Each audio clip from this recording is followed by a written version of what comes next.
Learn life. Learn life, niggas. Oh, you feel me?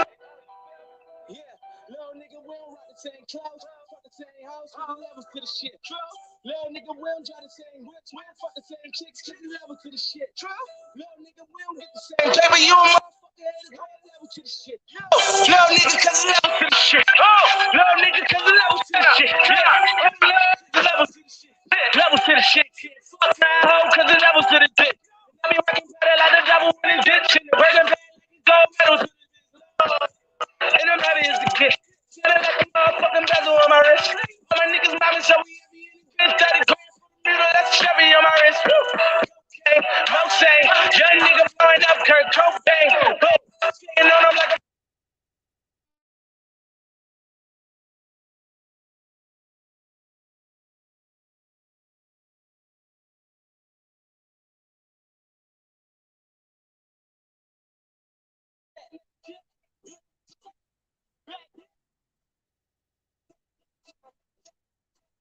Oh, and I don't want your opinion if you ain't got. Shango, what's up? same hoes, cause we levels to the shit. True. Little nigga, we don't try the same whips. We don't fuck the same chicks, cause we levels to the shit. True. Little nigga, we don't get the same paper. You a motherfucking haters, boy, levels to the shit. Huh? Little nigga, Cause cause it's we levels levels to to the the shit. Oh, little nigga, cause it's levels to the shit. Oh Lord, DC, we the mob. I pull up like J and M.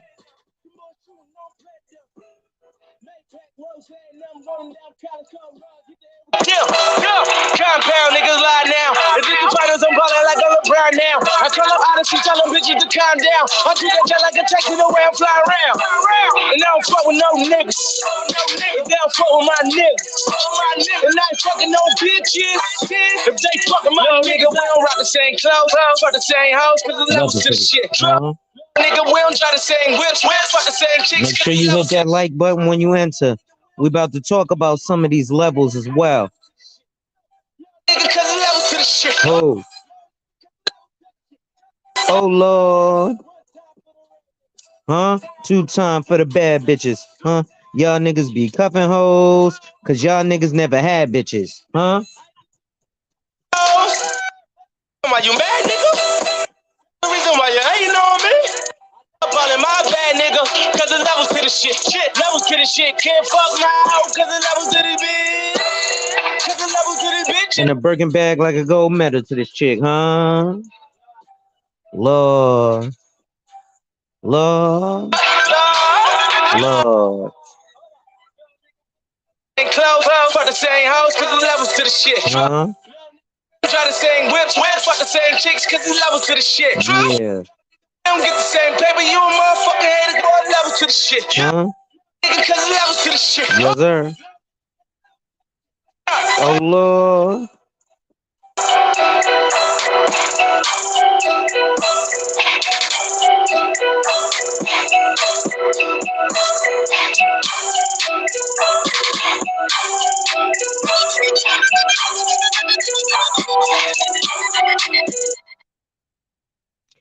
Yo, yo, yo, yo, yo, yo, yo. It's your boy, the insurance junkie, your fiduciary fella, the all-star advisor Alonzo Hall, and I've returned today to whap and tap on your head with another episode of Socioeconomic Saturdays. I'm gonna start trying to go live almost every day now, and drop some financial stuff on y'all. Because I'm finding that it's important, and the reason I played this song Levels is because if you do or don't know, I frequent certain spaces on YouTube, specifically black sectors. You've got the B1 sector, and then you've also got the manosphere. Sheed, what's going on? And the reason I played that song Levels is because it's levels to this shit. And there's too many dudes who ain't on that level, and they're expecting a woman of a certain level. That's pretty much all I'm gonna say about it, because I grow tired of this lame MFS and S. What's good, Chaos? So today, I got a book that I'm reading, and I'm going to start reading a couple of excerpts from it to y'all and share with y'all. And it's a book, wonderful book, called Wealth Beyond Wall Street. So I'm going to start here. I'm going to skip, the disclaimers and all that, and I'm going to go right to the opening status of this, which is for skeptics only. But before I go there, ladies and gentlemen, make sure you hit that like, drop a comment, subscribe, and hit that notification bell so you're made aware every time I release new content. And as always, share, share, share. Lastly, to contribute to channel growth or to schedule an appointment with a licensed financial professional, the links are in the descriptions of this video. So, again, there are levels to this. And one of the things is you've got a lot of black men who ain't on a certain level.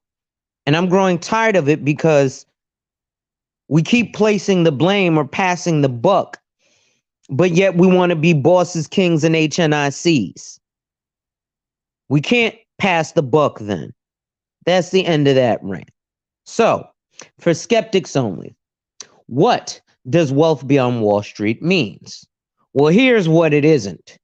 Stuffing your money in a mattress or hunkering down with gold bullion. You don't even have to have $1 million to be in the club. Becoming wealthy beyond Wall Street means you've started on a path that could keep your money safely growing over time. Rest assured, for the average American, the dream of becoming a millionaire is not out of reach. Ra, what's going on, bruv? In fact, the blueprint is sitting in your hands right now. Here are some of the most common questions people have had before joining the ranks of the wealthy beyond Wall Street. Salute to the money gods and goddesses. Exactly.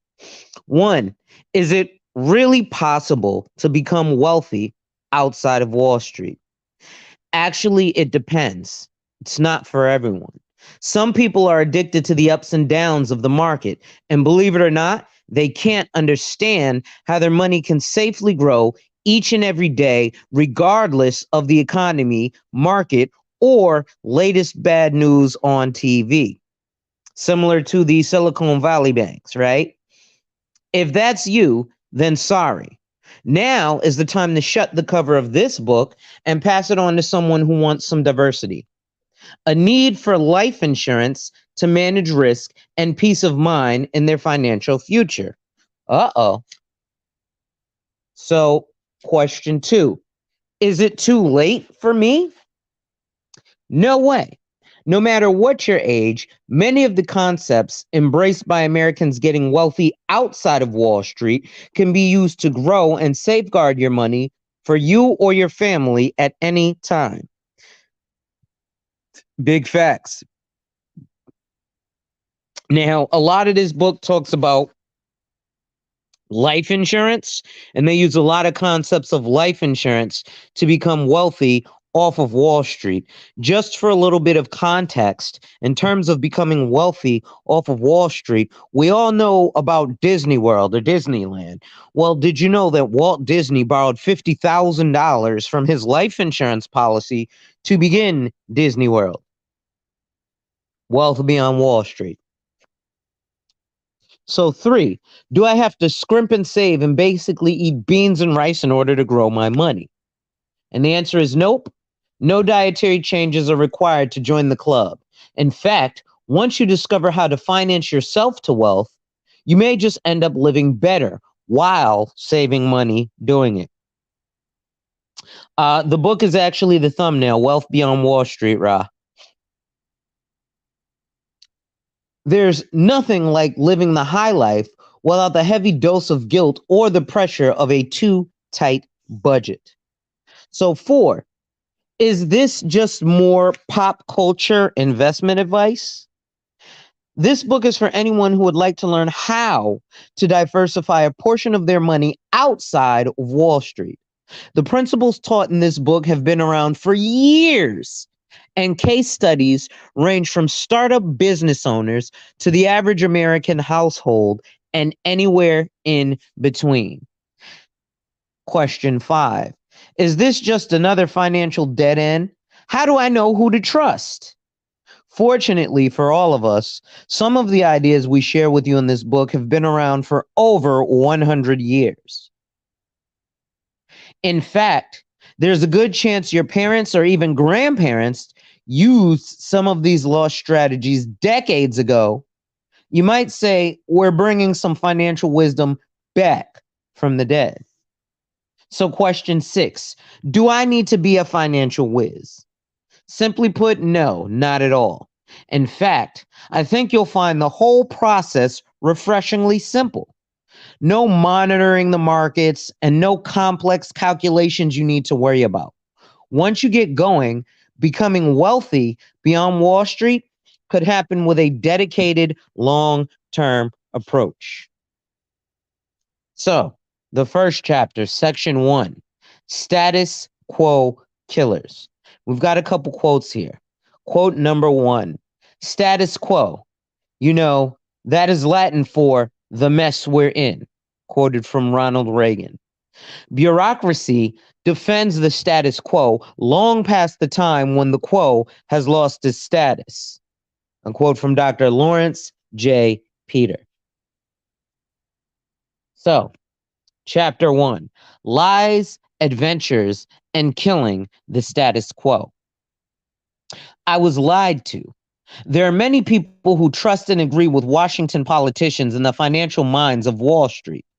However, there are others who feel they have been lied to by Washington politicians, regardless of which party occupies the White House, and by Wall Street. I leave it up to you, the reader, to decide which camp you're in. I started my career helping business owners improve their businesses, increase their cash flow, and grow their profits. It's always exciting to see a client increase their income and create financial independence while working with me. It's one of the most satisfying things I do. Making money is based on money-making principles. Use the commercial world's techniques to make money, and you can make money. That's what it's there for. Right? You always be dropping them gems, bro. As I started making money, I was shocked at how much I was paying in taxes and immediately looked for as many tax advantages as possible. What's going on, bruv? Well, with the advice of our CPA, I created an IRA so I could get the deductions, and I invested that money. Let me turn the page here. And I invested that money in stocks. I was also buying stocks on my own and putting money into several other funds managed by fund managers in the market. Seeing the numbers these investors were quoting, I was excited by the idea that my money could be doubling every 7 to 8 years. Miss Queen, what's going on, mama? Having the freedom to choose whether I wanted to work or not. Having the money to travel the world, enjoy a great lifestyle, and provide a financially sound, happy life for my family was my top priority. I became so excited about the funds I was investing in, I even convinced my own family members to invest their hard-earned money as well. I listened to many of the major gurus on TV and on Wall Street and started implementing their concepts and ideas. I had been convinced that I needed aggressive growth during my younger working years in order to create a nest egg and have a good retirement income in my later years. The allure of huge returns and people getting rich in the market was blinding. Like a fool, I didn't look deeper into the Wall Street models to see who was really making the money. I didn't realize that I had been taught, like many Americans, to follow the status quo. Who was really getting rich in the system? Was it the average Joe investor? Were there really any mutual fund millionaires? Or were the guys at the top that managed the funds and charged the fees making all the money? Like one investor quipped when he visited the yacht club for the fund managers, "Where are all the customers' yachts?" But I never asked those questions. I was high on hopium. I was hoping that I would get great returns by investing all my money in the market. Then, at once, it hit. In a heartbeat, like many Americans, I lost over 35% of the hard earned money in my stock and IRA accounts. Sheed, you're going to love this book. This was a crushing blow. I was sick about it. My dad had warned me, and I ignored his advice and paid for it. Do I got that book? I'm not sure, but you can get it off of Amazon. Chaos. I felt terrible, but at least I was young and had time to recover. I actually felt even worse for my business partner, Ethan, and his father. Ethan's father lost over half of his retirement savings he had worked for over 40 years to build. The timing couldn't have been worse. He had just recently retired, and now the plans and dreams he and his wife had were dashed. It was financially and emotionally devastating. The drop happened so fast that there was literally nothing I could do about it. Many people felt the same way, horrified by seeing their hard-earned money disappear right before their eyes, but powerless to stop it. Of course, anytime a downturn happens, whether it's 1973, 1987, 1997, 2001, 2008, or the next time there is volatility in the market, the money magazines, the talking heads on TV investing shows, and the brokers on Wall Street all echo the same talking points.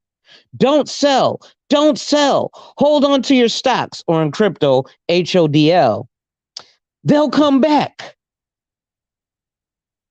In true fashion, over the course of 5 or 6 years, the market slowly creeps up, just barely edging back to where it was before the 2008 crash started.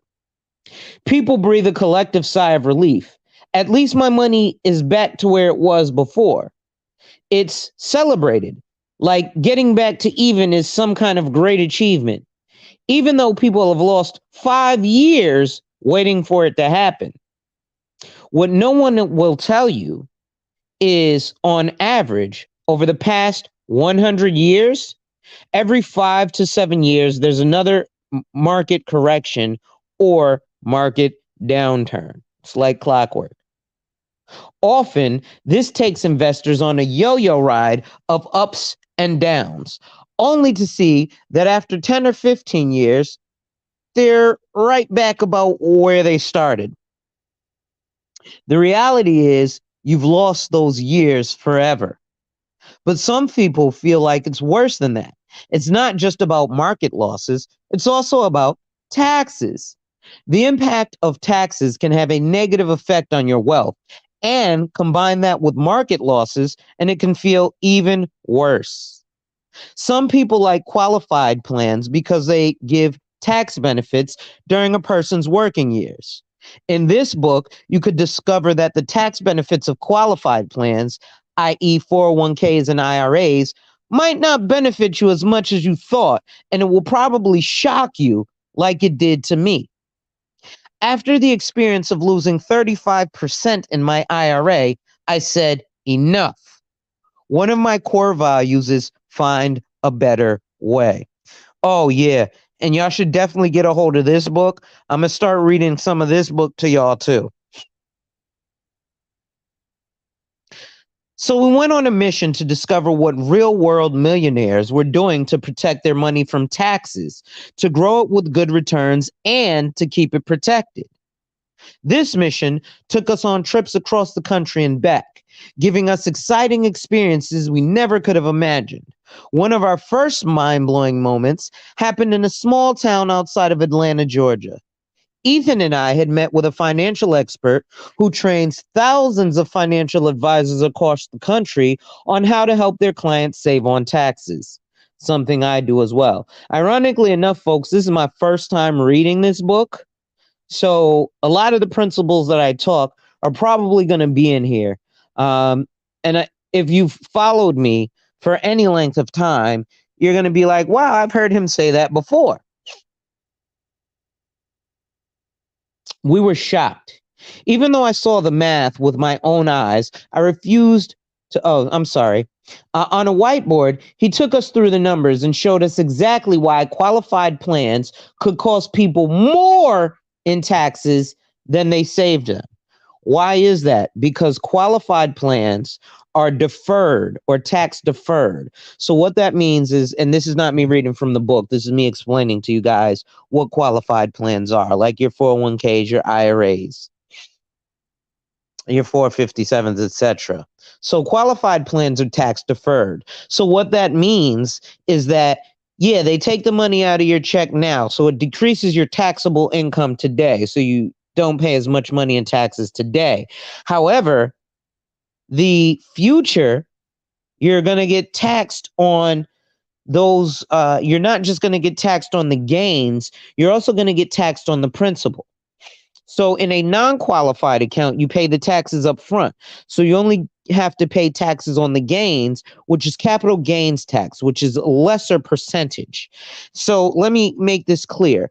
When you're retired and you're receiving the money from a qualified plan, you're getting taxed as if you're paying regular income tax. Yet you're older substantially and you're retired, so you're not able to go back and work and earn more money. It's basically like you worked overtime, right? At a regular job where they pay you by the hour. The more hours you work, you'd be like, yeah, man, I just put in 20 hours of overtime. And you look at your check and 19 of those 20 hours of overtime gets gobbled up in taxes. Well, that's what happens with your tax deferred accounts or your qualified plans. So back to the book. We were shocked. Even though I saw the math with my own eyes, I refused to believe it. I said audibly, that can't be right. Qualified plans are supposed to save us taxes, not cost more in taxes. What is he saying here, Ra? As one wealthy person said, a down market is the Black Friday for rich people. While people go shopping on Black Friday for gifts, rich people buy assets in a down market for pennies on the dollar. Exactly, Ra. Something that I call that, and many investment advisors or investors will call that, is something called a short strategy, right? When I start my hedge fund, part of my fund's strategy is going to be a short strategy. What does a short mean? That has nothing to do with the length of time, though it can, but a short strategy means that my goal is to buy up stocks as the underlying stock is performing poorly. Prime example, while Ford was going down and everybody was going all hoo-ha over Tesla, I was like, oh, I'm going to buy up a bunch of Ford because it went from $7 to $4. But then when you're investing, you want to look at things from a practical standpoint. And let's be honest, folks, if you go outside right now and look at the cars on the road, in terms of an investment strategy, if we're looking at a long-term strategy, what you need to look at is a time horizon, and the average investment time horizon is 20 years. How many Teslas do you see on the road? And I heard somebody say, I see a bunch of Teslas, and I was like, cool. Now, compare the amount of Teslas you see on the road to the amount of Fords you see on the road, right? Because many regular folks cannot afford a Tesla, but they sure enough can afford a Ford. So even though the stock might not be, looking like a super duper star, it's slow and steady and consistent. My apps, what's up? He says, the market has not finished going down. Just wait till some of these startups can't make payroll. Very true.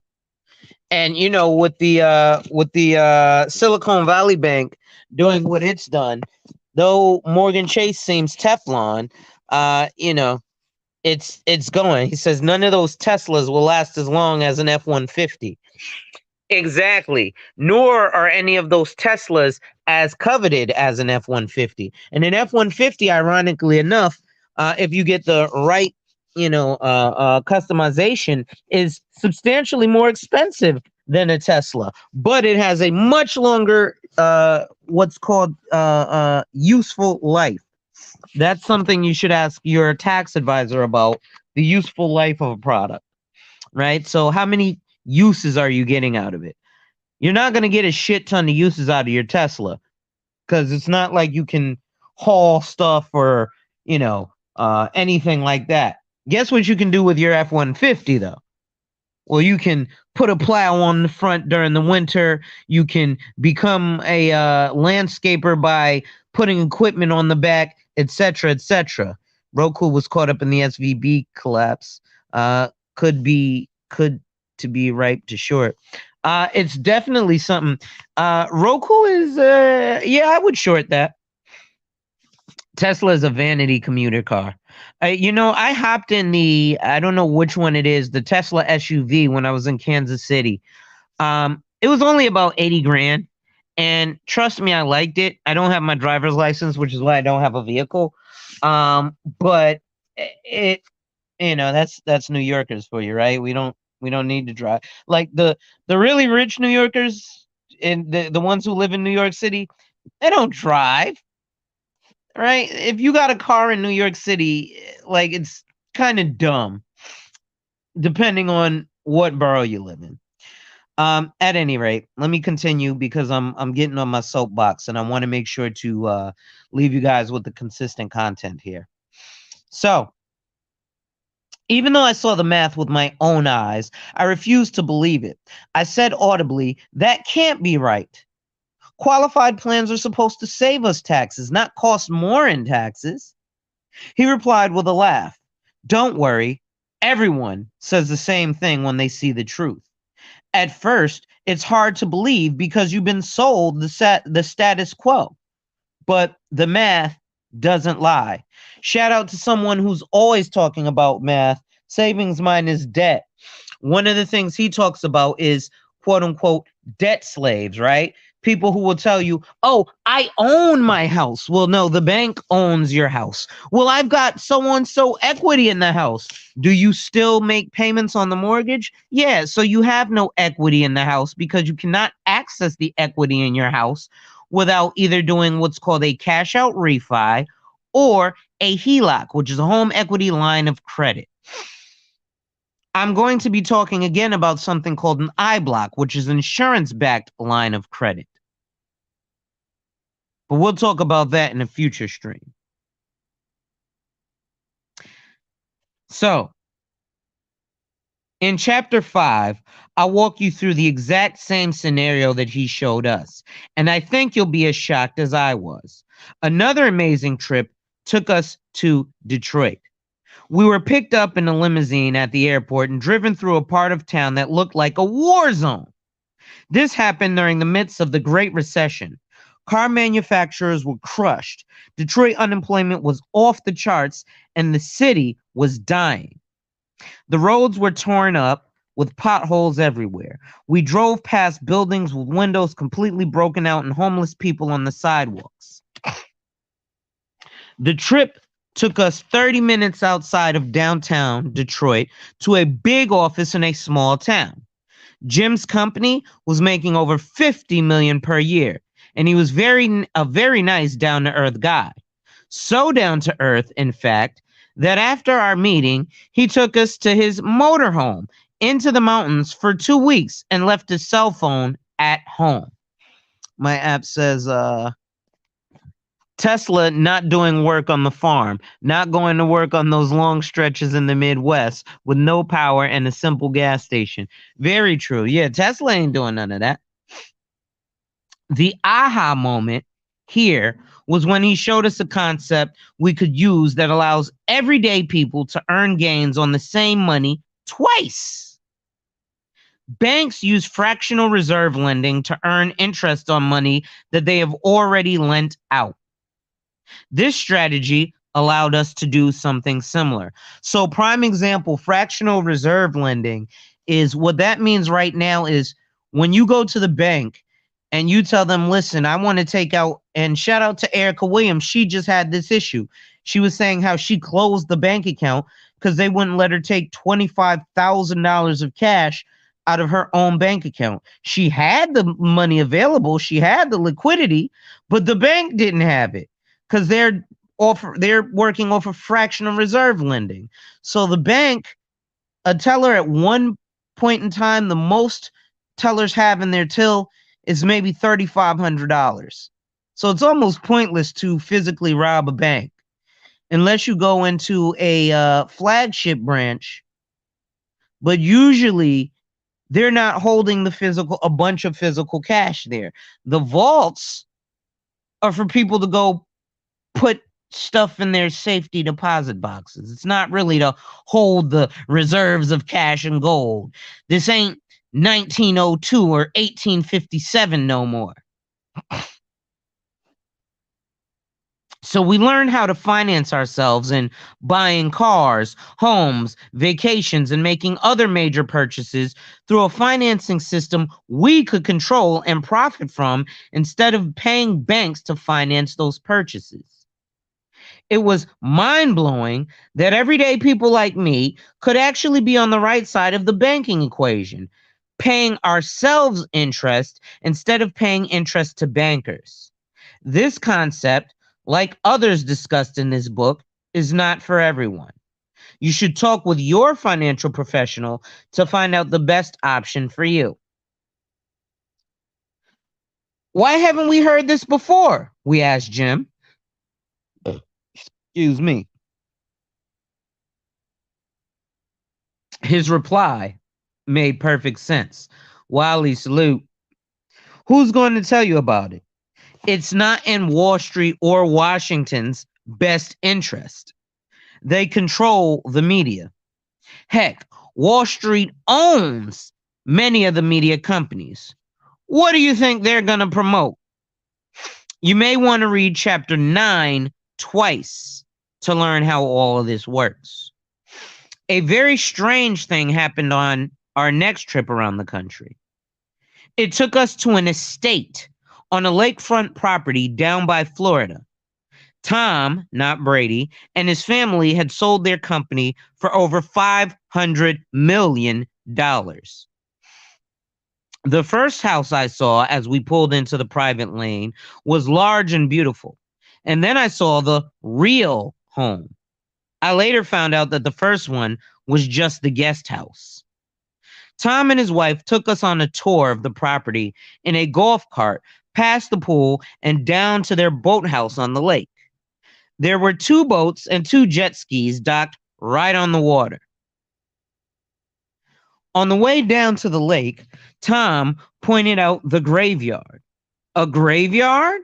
I asked incredulously. Yes, he explained. After we bought the property, a gardener discovered the graves and came in asking, "What should I do with the graveyard?" The estate was so large that they never knew that there was a small graveyard on it before they bought it. The graves are over 100 years old, so they can't move them. And again, ladies and gentlemen, if you're enjoying the content, make sure you hit that like, drop a comment, subscribe, and hit that notification bell so you're made aware every time I release new content. And as always, share, share, share. Lastly, to contribute to channel growth or to support your interest and support the content, my Cash App is on the screen. In my conversations with Tom, he told me something I'll never forget.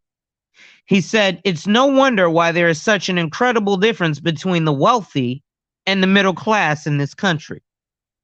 It's about taxes. There are tax savings advantages and strategies available that are incredibly effective. The problem is that typically only the ultra wealthy research and implement them. The middle class gets brainwashed into following the status quo with qualified plans like 401ks. They're getting crushed by taxes and never get ahead that way. Starting in Chapter 8, you'll discover a strategy that many experts agree is one of the biggest tax saving benefits that still exists in the tax code. And you won't have to pay $1 million tax attorney to show you how to use it. One of the most important gems we've learned and share in this book came from a man Ethan and I met at a Chili's restaurant about a mile away from my house. At the time, I had no idea who Steve was, but fate brought us together. He found our business online and was impressed with what we were doing, so he invited us to meet us for lunch. Little did I know that I was in the presence of quite possibly one of the wealthiest men in the world. Taxes are the robbers of wealth. But like Savings Minus Debt said, when you start to get wealthier on yourself, you start to understand the importance of taxes and you appreciate them, especially when you start to learn a lot of the navigation methods to avoid taxation. After getting to know him and working together for a couple of months, he invited us up to his home to watch a March NCAA basketball tournament game. When we pulled up, I was shell shocked. The house was a palace. As you walk through the huge 14-foot hardwood doors onto the circular travertine landing, there's a beautiful full library on the left with hardwood shelves covering all the walls and a grand piano on the right. Downstairs, there's a dance studio, a full indoor basketball court, my favorite part, a huge theater, including a popcorn maker, my second favorite part, and outside, a pool with a water slide. Then he took us into the garage. This was truly amazing. We saw his 22-car garage, complete with an elevator to move cars from the first floor to the second floor. Even more impressive were the fully restored classic Shelby Mustangs, Camaros, and dozens of other beautiful classics. The amazing part of the experiences we had was that the millionaires and multimillionaires we met weren't really all that affected by the Great Recession. In fact, Steve was building his multi-million-dollar mansion right in the middle of it. The recession didn't faze him at all. Steve took Ethan and me under his wing and mentored us. We spent 2 hours at his office every Thursday afternoon, learning from a man who taught us the strategy we reveal beginning in Chapter 8. Some people say this sounds too good to be true when they first see it, but it is true, and you'll see why starting in Chapter 8. We were blessed to go on this amazing journey where we learned from people who created wealth another way. As we picked up these priceless gems from the experts we met on our adventures across the country, we implemented them in our lives. We tweaked them, refined them, and developed a framework that has been life-changing for us. It's incredible to see your net worth double or triple in just a few short years, knowing that you are creating a nest egg protected from market downturns that can provide tax-preferred cash flow without the government taxing it. It's also gratifying to pay off debts and release yourself from those heavy obligations. It's exciting to be able to take advantage of the strategies typically only used by the wealthiest of people. So, for example, ladies and gentlemen, people like Donald Trump, who only paid $750 in taxes, yet he's a billionaire. And people are like, well, why don't you go after him and tax him? Why are you guys taxing us, the little guy? because the little guy doesn't take advantage of tax saving strategies. The little guy unfortunately gets duped by people who aren't even in the financial sector, like a guy by the name of Wall Street Trapper who charges $3,500 to learn how to be an investor in 10 days. Well, you can't be an investor in 10 days because you actually have to be accredited. And an accredited investor means that if you're single, you made $200,000 a year for the past 2 years, or if you're married, $300,000 a year for the past 2 years, and you're going to make it again this year, or your net worth is $1 million, excluding the home you own. Nobody's doing that in 10 days. And then you got to have the risk tolerance and the time horizon. Right? But those are how those things work. So, we called it Wealth Beyond Wall Street. Excuse me. We called it the Wealth Beyond Wall Street framework because that's exactly what we have developed, a process to become financially independent without investing directly in the market or losing money on high risk investments. It's not going to happen overnight. It's not a get rich quick scheme. But if you implement these steps, you can get there. The first piece of the 4-step Wealth Beyond Wall Street framework is number one, get your house in order. Big trucker, you say? No, I said Wall Street Trapper. Big Truck Series actually, dude's got some money. And he works in real estate in New York City. Generally in New York City, well, I know a bunch of folks who do real estate in New York City. I've done real estate in New York City, and I've worked with real estate investors. One thing that you can do is you can tell an investor uh, the difference between an actual investor and a bird dog kind of immediately. One of the ways is when I would work with investors, right? First thing I would say, okay, so you're an investor. So then you're either getting hard money or you're doing all cash.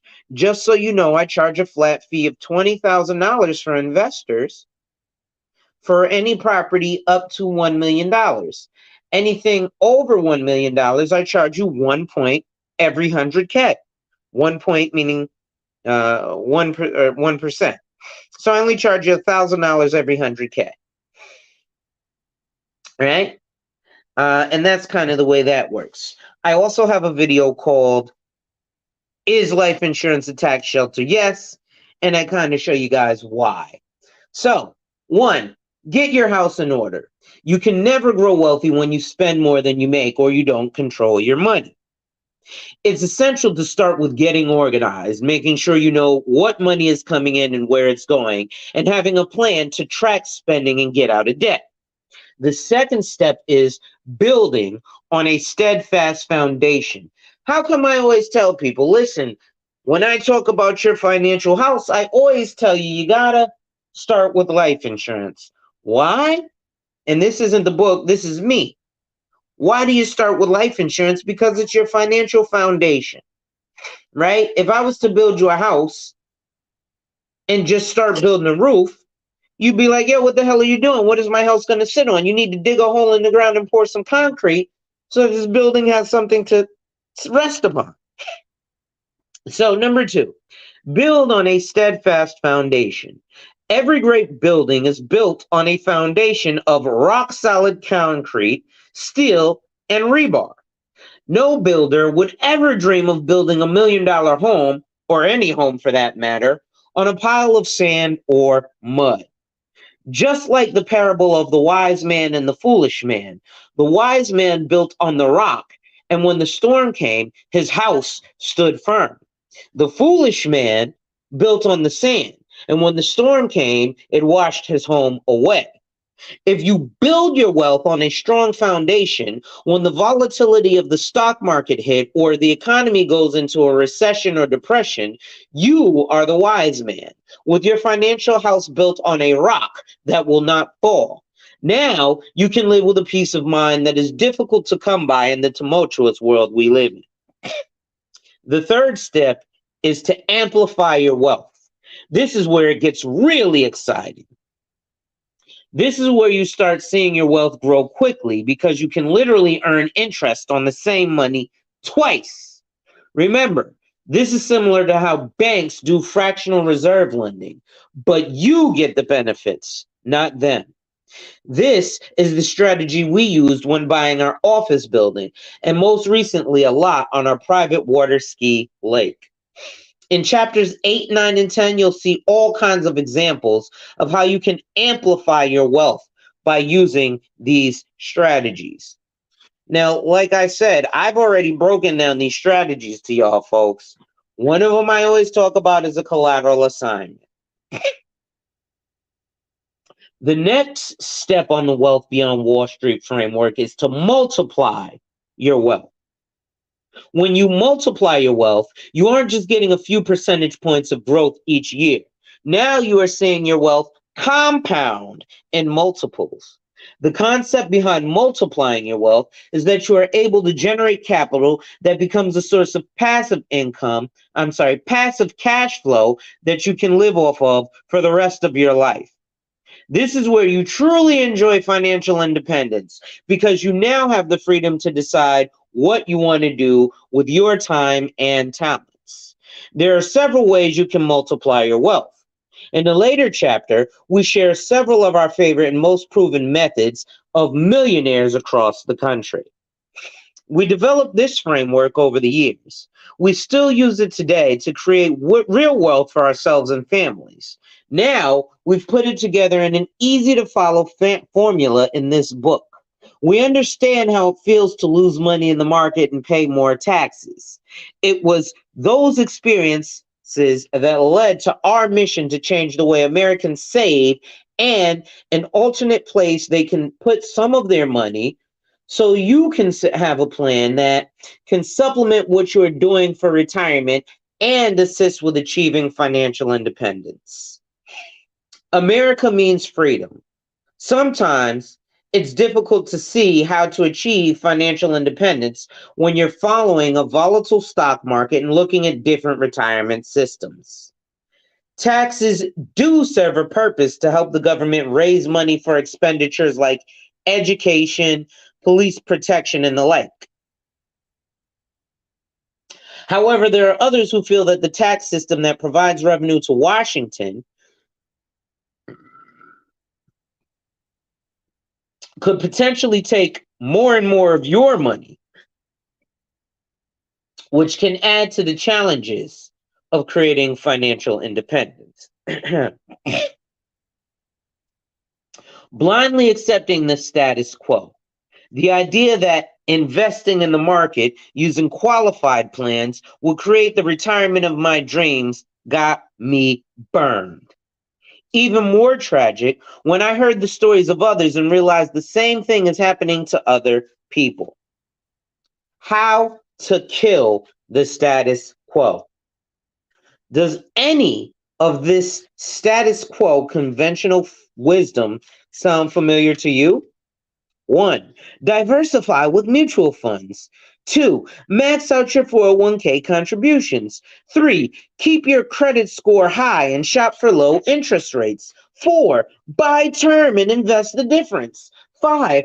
Put your money in the market to get a good rate of return. 6. Defer taxes until later. All of this sounds good, but how many folks are really getting ahead financially following this advice? We've heard the same commentary from experts, Dave Ramsey, gurus, and TV personalities for years. Every agent at Primerica who don't know what they're doing. Financial advisors who know damn good and well telling you to buy term and invest the difference is stupid because if you're struggling to pay I don't know, $200, $300, $400 a month on a life insurance policy, regardless of if it's permanent or term, you have no possibility of investing. The minimum amount of money you can invest is $10,000, which monthly breaks down to $834 a month. So again, if you're struggling to pay $200, $300, $400, $500 a month on a life insurance policy, what business do you have having the term investing in your lexicon other than none? I digress. So, how well has this worked for the average American? You probably already know the answer because you live it every day. But let's look at what we thought was interesting. Half of all households headed by workers aged 55 to 64 have less than $88,000 in their retirement accounts.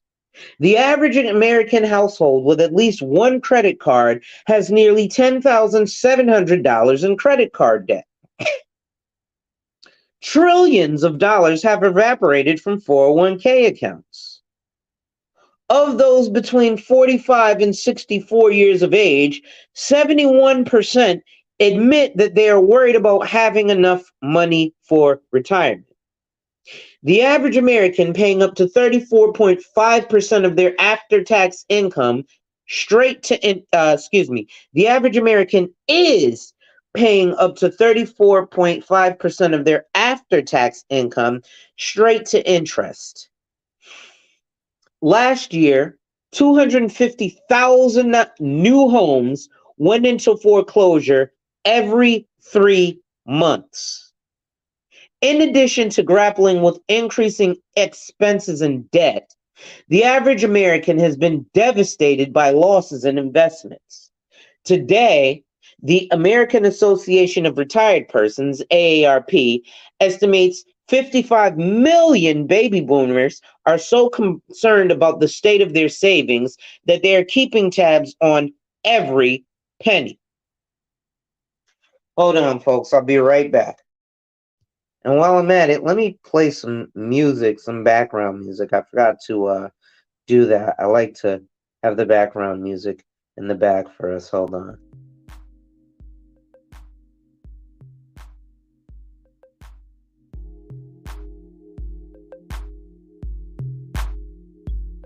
All right, there we go. And again, ladies and gentlemen, if you're enjoying the content, make sure you hit that like, drop a comment, subscribe, and hit that notification bell so you're made aware every time I release new content. And as always, share, share, share. Lastly, to contribute to channel growth or to schedule an appointment with a licensed financial professional, the links are in the description of this video. One more thing. Let's be honest, folks. In a lot of these spaces, right, I got about 4 to 10 of y'all in the box right now. Now, I know some other guys who are going live talking about passport broke, couldn't spend $600 to get back, the guy with 7 babies mom, all this, that, and the third. Guess what? None of that is going to help you with your retirement, whether you're single or married. Let's take a look at a person who is very big. Hold on one second. I got a phone call coming in.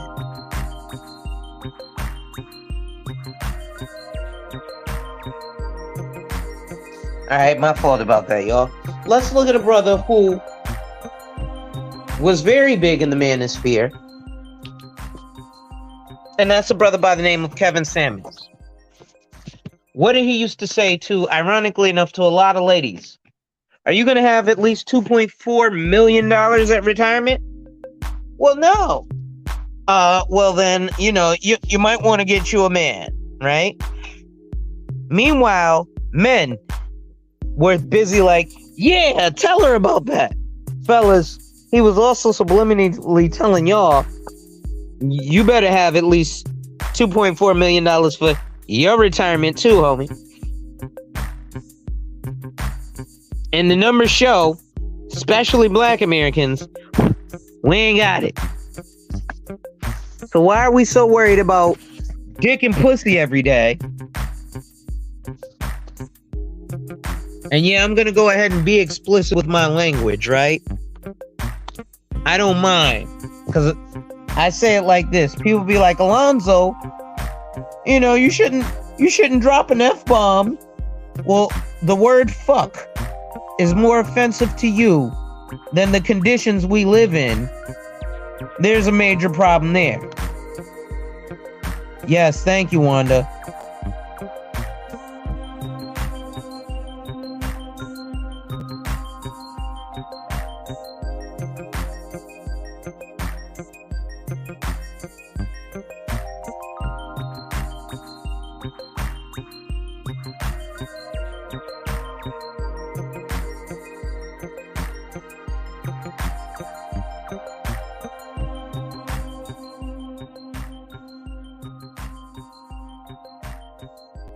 Wow, sorry y'all. I didn't even realize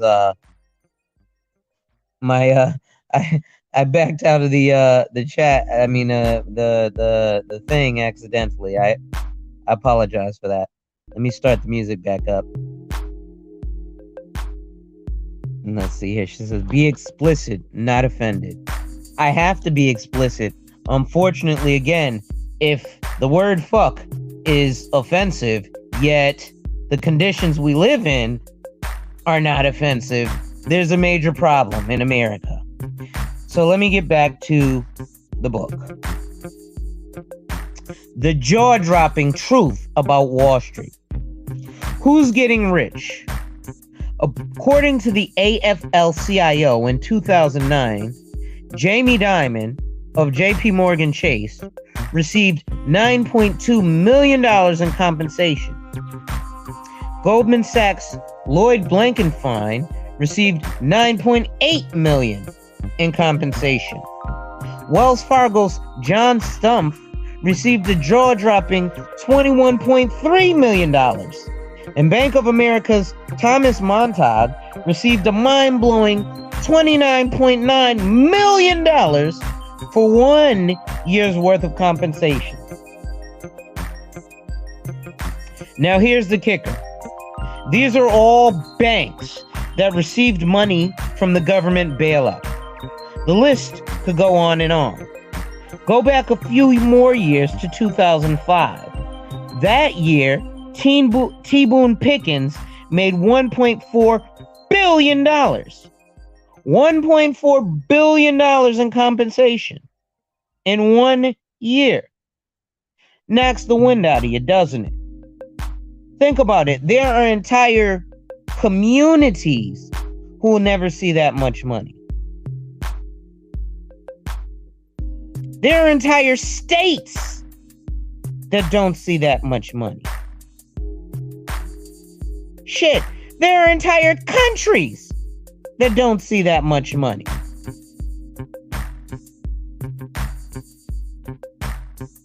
But yet, these guys are getting all that money. Now, don't get me wrong. We don't begrudge someone making a fortune for himself. That's what the American dream is all about. But where does all the money come from to pay those CEO paychecks? Is it from manufacturing a product that is sold to a consumer? Is it from building a home, saving a life in a hospital, or selling groceries at the store? Nope. It's from Wall Street working the system with their supercomputers to profit, regardless of whether the market goes up or down. According to Michael Lewis, the author of Flash Boys, the computer and brokerage houses using lightning-fast algorithms to buy and sell millions of shares a day, executing deals within split seconds. These deals can amount to more than 50% of trading volume every day. Is any real value created by these trades, or is it just a great way to make a lot of money at someone else's expense?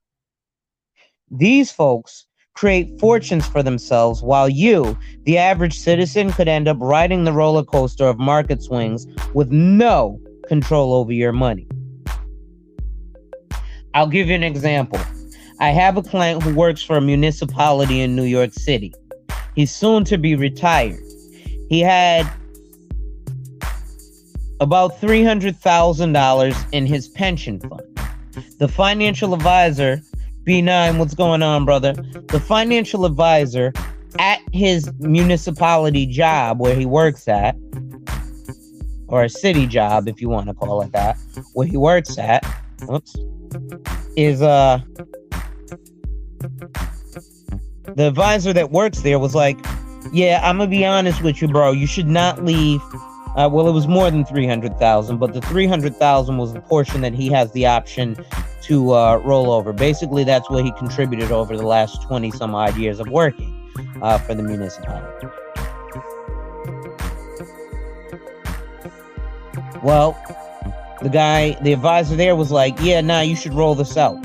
So luckily, because me and this client have worked together, he called me up and was like, hey, let me send you this info on my pension. What do you think? I was like, well, I mean, to be honest, it's in a pension. So, it's definitely in your interest to sit there. Now, as an advisor, because I'm all the way transparent with my clients. I was like, as an advisor, right, looking out for my paycheck, yeah, I want you to roll it over because I get a commission off of it. But, to be honest, if we're looking at your interest, you can leave it there. Now, the only danger is that, and I understand why, and this is why ultimately we roll it over, is because city pension funds are very corrupt and they definitely get embezzled in by the higher ups. So, lousy investment returns are just the tip of the iceberg. Another problem is how our money flows in the front door and out the back without stopping to visit. The average American pays up to 34% of his after-tax income in interest charges, saving just a small sliver for himself. If you're like most people who refinance their mortgage a couple of times throughout their lives, you likely aren't paying that low advertised interest rate. You could end up paying as much as 80% interest on that mortgage. So make sure you check with your lender and find out for yourself how much you're paying in interest as a percent. One famous quote was recorded when someone saw a massive yacht club full of $1 million yachts held exclusively for Wall Street executives. Where are all the customers' yachts? He stammered. Good question. Seems crazy, doesn't it? It's crazy, but that's the status quo. But that's not you anymore. You're about to discover a whole new world of money because you are ready to join the ranks of your fellow Americans by becoming wealthy outside of Wall Street. There's a way to keep a lot more of your money. There's a way you can grow wealthy from your hard work and keep your money protected from market downturns at the same time. And it's easier than you think. The next few chapters are going to show you how not only to kill the status quo, but also how to join the ranks of the wealthy. To get started, just turn the page. We'll deal with each of them in greater detail throughout the rest of the book. You'll discover why they are enemies and what you can do to overcome each one of them. The first one we'll deal with is inflation. Inflation is often misunderstood and often ignored because it's a silent killer of wealth. You don't write a check to inflation like you do to the IRS, and you don't see the money disappear from your retirement account like you do in market crashes. So let's look at how inflation happens. Inflation is caused by the government printing money. A simple way to understand inflation is with an analogy. Let's say you ask your son Johnny to make Kool-Aid for dinner. He mixes it up just right and it tastes great. But he's really thirsty. So he takes a first drink and a second and a few more after that. Now Johnny is in trouble. The Kool-Aid is half gone and he knows he was supposed to save it for dinner. But there's no more Kool-Aid mix. He gets a brilliant idea to fix his broken problem. Instead of making more Kool-Aid, he just pours some extra water into the pitcher to fill it back up. Obviously, that's not going to taste good. But he doesn't care because he's already had his fill. The Kool-Aid, in fact, now tastes terrible. It's been diluted, so the flavor is less potent. This is essentially what happens when the government prints money. The government is the only entity that can legally print money and by default gets to spend it first. Just like Johnny got to drink the Kool-Aid while it tasted good, the government gets to spend $1 as it's at its full potency before it's diluted. After Washington prints more dollars, which then circulate into the money supply, what do you think that does to the value of your money? It becomes diluted, just like Johnny's Kool-Aid. Once it's pushed into the economy, every other dollar in the system becomes less valuable.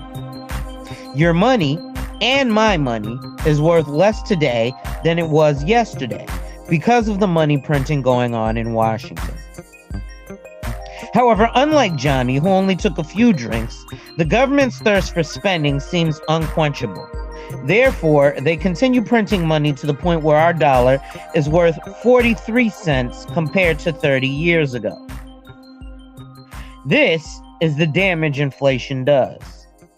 Take a look at an image and see if you remember paying 99 cents for a gallon of gas or $5 to go to the movies. Of course you do. It's not that gas is so much more expensive now or that bread is so much harder to make. It's that our money is worth less now than it was 20 or 30 years ago. So the chart shows that in 1952, a movie ticket was 50 cents.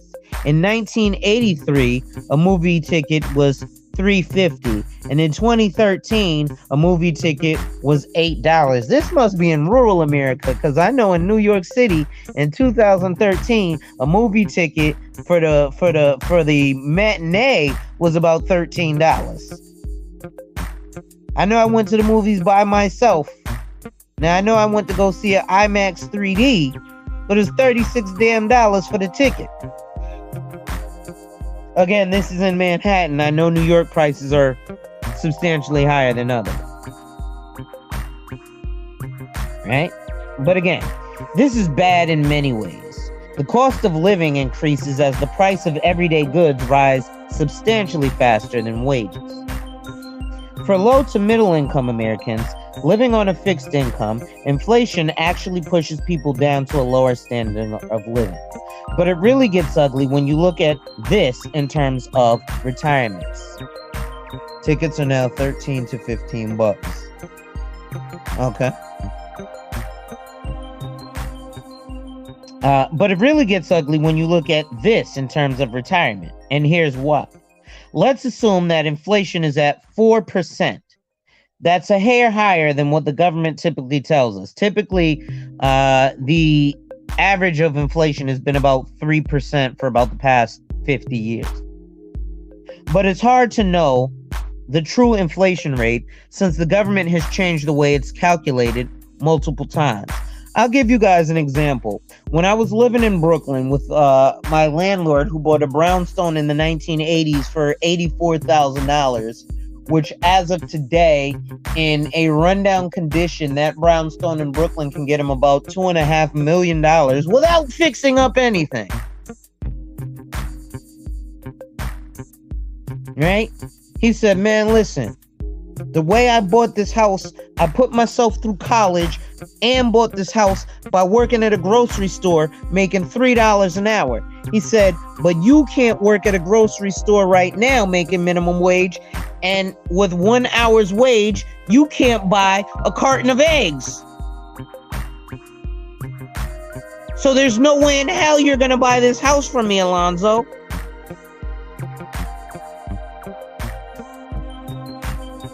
Think about that, folks. And this is why things like the housing market are crashing, right? I'll give you guys an example. And Ra, if you're still here, you'll understand this as well. So I have a client in this space by the name of Marty McFly. We were looking at home prices, and he was like, I don't want to buy another home right now, and this was when this was over a year ago, when mortgages were just going up to 6%. Well, here's why an advisor and financial people are happy about the mortgage rates going up. See, real estate agents aren't happy because it's harder now to sell houses. Mortgage bankers aren't happy because it's harder now to get people to buy a mortgage. Investment advisors and financial advisors or money managers are happy because if you're buying certain products, the interest rates are raising like mortgages. So, Rob, me and Marty looked today at another product that we're going to put a couple of $100,000 in.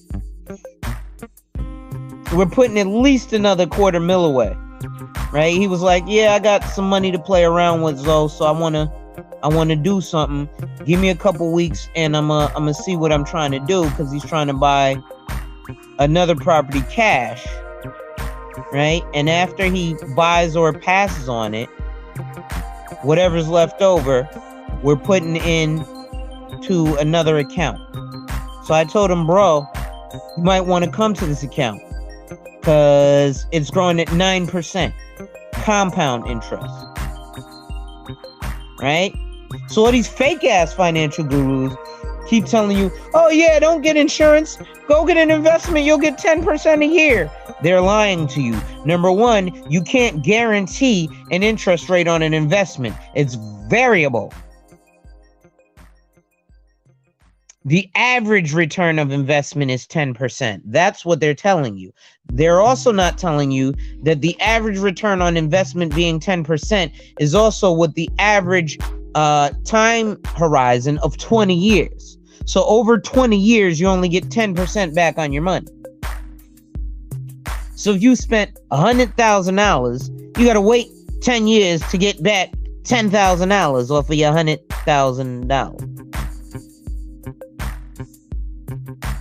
But again, because people are stuck in the status quo, they fall for that. So let's get back to the book. If you calculate inflation with the same measurements the government was using in the 1970s, the inflation rate for the past few years is closer to 5 or 10%. We'll use the rule of 72 to help us get a feel for the damage inflation is doing to your retirement and wealth. Albert Einstein is credited with discovering the rule of 72, and fake-ass financial people like Dave Ramsey and the mistrained people in Primerica use the rule of 72 as well, which basically means divide by 72 and see how long it takes you to double your money. So if you aren't familiar with it, it's time to take notes. This is a concept you need to be familiar with and use on a regular basis to help you see the value of growing your money and protecting it from inflation. The rule of 72 shows us the amount of time it would take for your money to double based on a specific interest rate. If you're getting 4% on your money, 4% divided into 72 gives you 18. That means your money will double every 18 years. It's a pretty easy calculation to do, and a very important thing to know. The rule of 72 is a powerful concept because it can work for you or against you. It works for you when you're growing your money and against you when it's being devalued by inflation. Using the rule of 72, take the inflation rate of 4% and divide it into 72 and you get 18 years. This means the value of your money is being cut in half every 18 years. For example, if you're age 47 and are comfortable living off $100,000 per year, when you retire at age 65, that same $100,000 will only buy you a $50,000 lifestyle. Your lifestyle will be cut in half unless you have doubled the money. Not a pretty picture. Now, do you plan on living past the age of 65? Well, I hope so. Let's say you live another 18 years and last to the age of 83. That same $100,000 lifestyle you're living today will be more like a $25,000 lifestyle. Are you comfortable with that? Well, I'm not. It was shocking to me the first time I saw this. That's exactly why inflation is such a terrible enemy of wealth and why we must beat it. We do that by growing our money with a rate of return that outpaces inflation. Just a small increase in the rate of return on your money can make a dramatic impact on your wealth, thanks to the power of compound interest. Let's take a newlywed 29-year-old who invests $10,000 at 4% interest. 4 divided into 72 is still 18.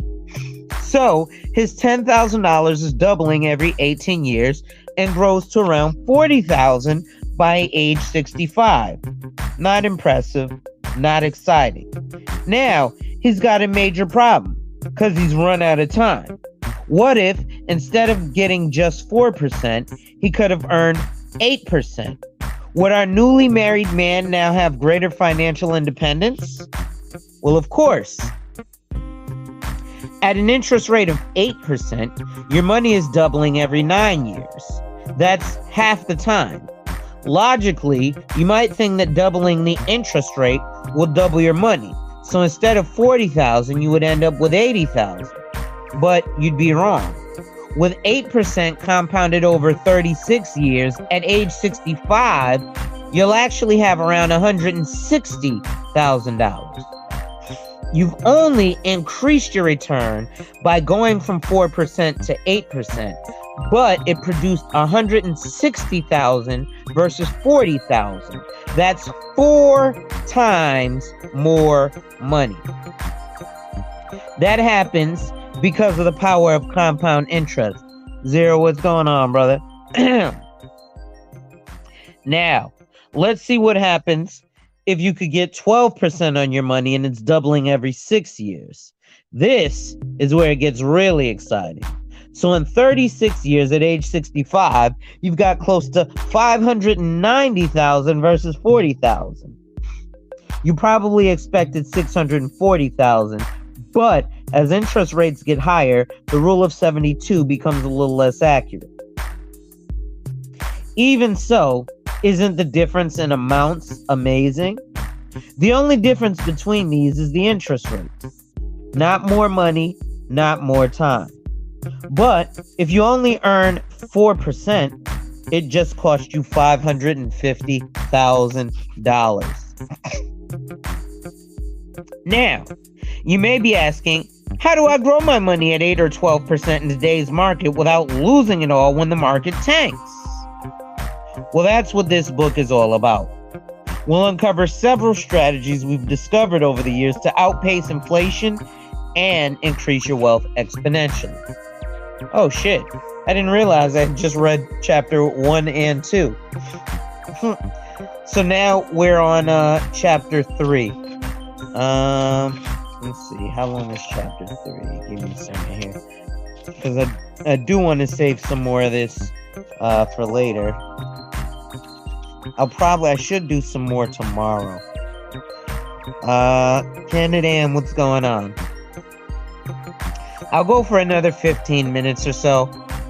Just because, you know, when I get started, it gets fun. What's up, Candid Am? How you doing?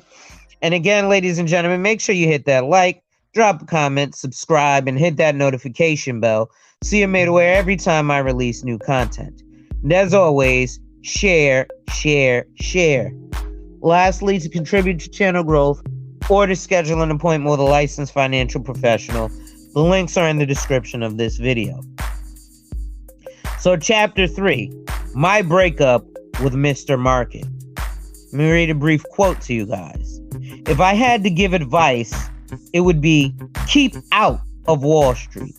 A quote from John D. Rockefeller.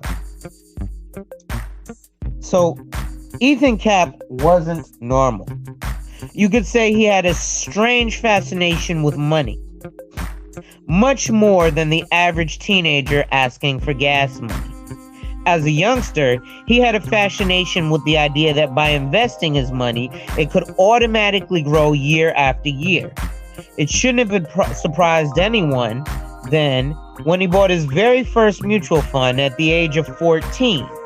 In his words, it was just a normal day at school until I overheard a conversation that changed my life. Two parents were talking about how anyone can buy stocks and have their money grow larger and larger each year. Some people even became millionaires in the market. Bursting with excitement, I ran home and told my dad that I wanted to invest in the market. I wanted to make millions. I was delighted when he offered to match my $1,500, and together we researched available funds. With his guidance, I found what I thought was a winner. I invested, watched my money grow over the next 5 years, and sold at a decent profit. I was hooked. Like many people, I bounced from one stock to the next, using one strategy after another, like a Las Vegas gambler looking for the big win. Which again is what most of these people in, quote unquote investment are doing. Because again, if you're not investment is done in lump sums. Third Ward, what's going on, bro? No doubt, had to get some of the fuckery, right? But definitely, as opposed to talking about, dick and pussy, I'm talking about what Kevin Samuels was talking about, right? When he told ladies to have their 2.4 million, he would also tell men, you got to have your 2.4 million for retirement. And right now, what I'm talking about is wealth beyond Wall Street. So, I was convinced I had found my ticket to riches. Warren Buffett, his stock investment method was simple. He invested in consumer monopolies, or what he called toll bridges. He did the research and then bought accordingly. He looked for stocks that were undervalued and held on to them forever, unless the fundamentals of the company changed. Sounded like a winner to me, so I switched my investment strategy and started buying large blue chip companies like Coca-Cola, which FYI, ladies and gentlemen, if you are investing in Coca-Cola, you have to be very careful because there are two ticker symbols. There's Coke, which is the Coca-Cola bottling company, and then there's a ticker symbol KO, which is actually Coke, soda, Coca-Cola products. But your quasi-financial gurus probably don't know that. Just like they don't know that they're not supposed to be showing you their pips and dips and their trade lines and shit.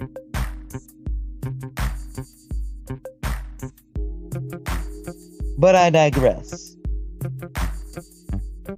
So, I invested by buying large blue chip companies like Coca-Cola, McDonald's, and Colgate. For another 5 years, I did really great. You can probably guess what happened next. The stock market crashed. And because the stock market is no respecter of persons, I, along with everyone else, lost a huge percent of my portfolio in that crash. My dream of watching my dollars multiply had turned into a nightmare. Unless you have the risk tolerance, which again, a lot of these fake-ass financial gurus don't talk to you about risk tolerance. So what the gentleman is telling you in this is risk tolerance. If you ain't got the stomach to deal with someone, or when the market goes kaboom, and you see your balance sheet go from, man, I was accreted up, I was up $58,000, and then the market crashed, and now I'm down to zero.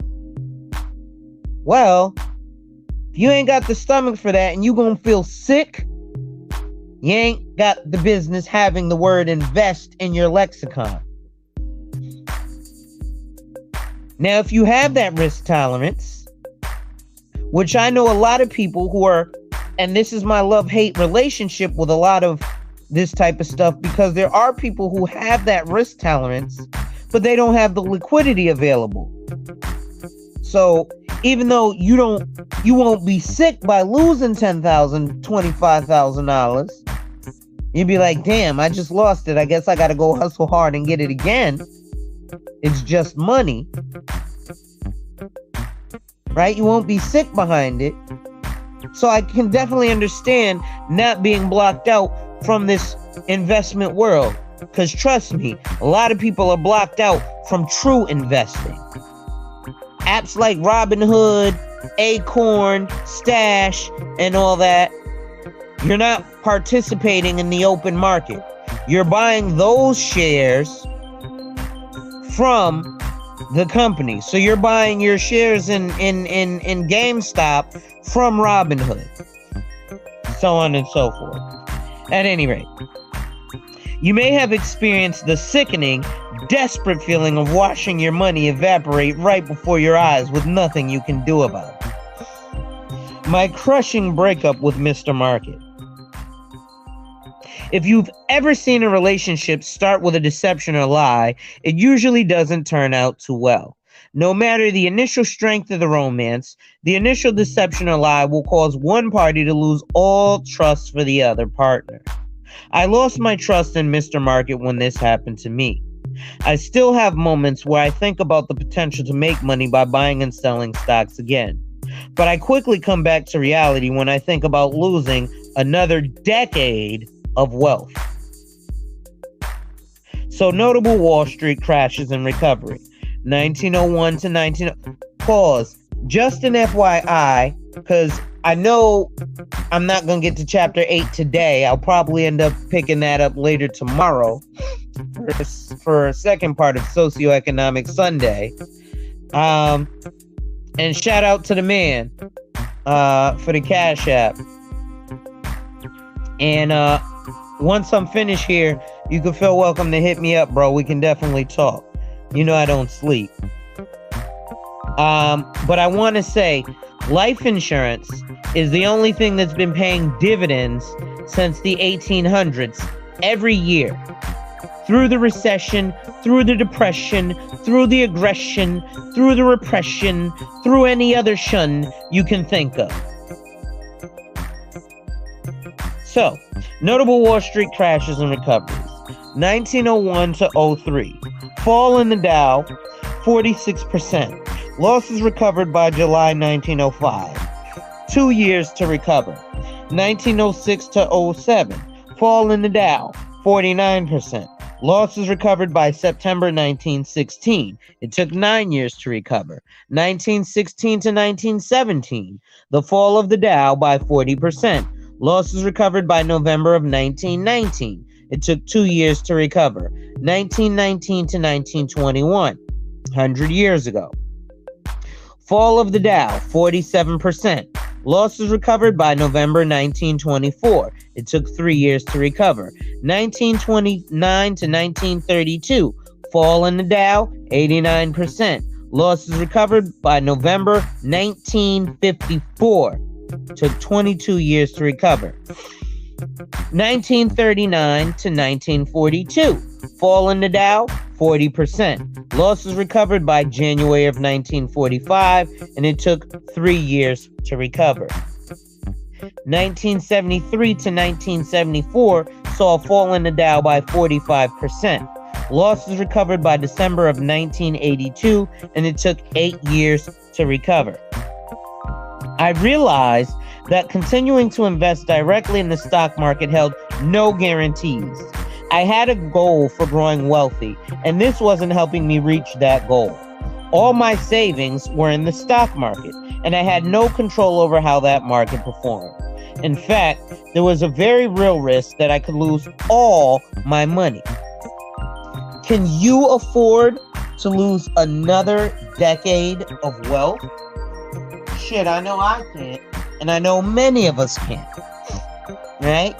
I'm encroaching 40, so for me to lose a decade of wealth means I'll be 50, right?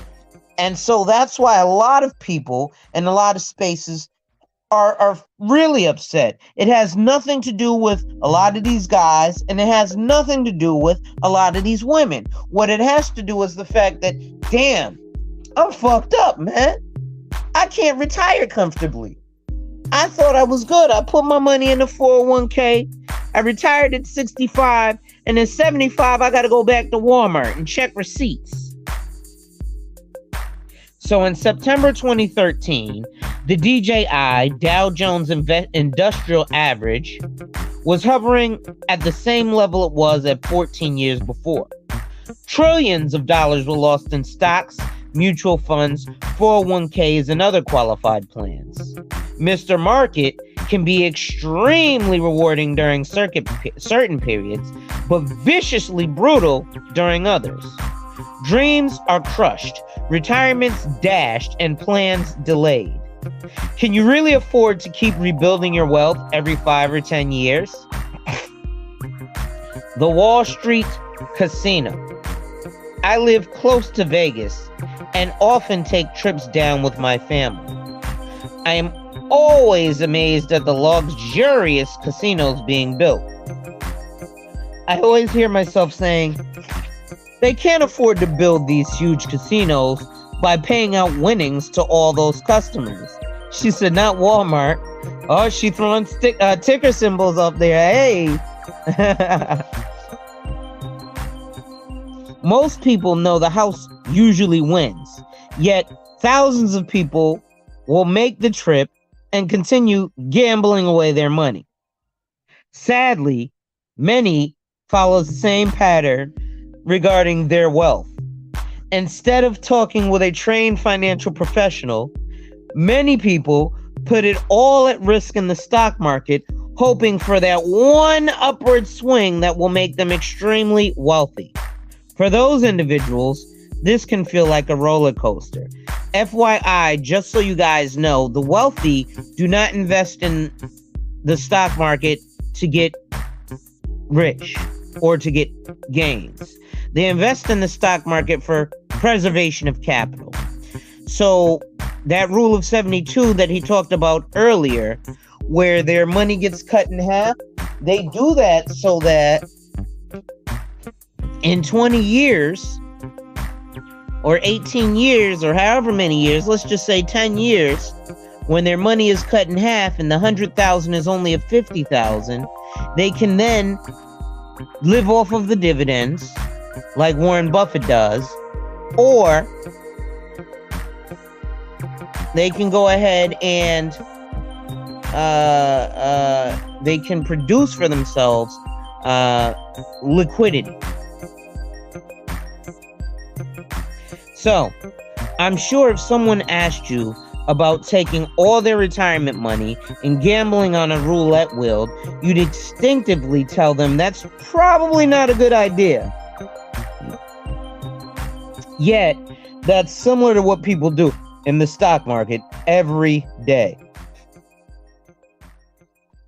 It's the difference between the foolish man who built his house upon the sands of risk without talking with a financial professional, and the wise man who built his financial house on a solid financial foundation with the aid of a competent professional.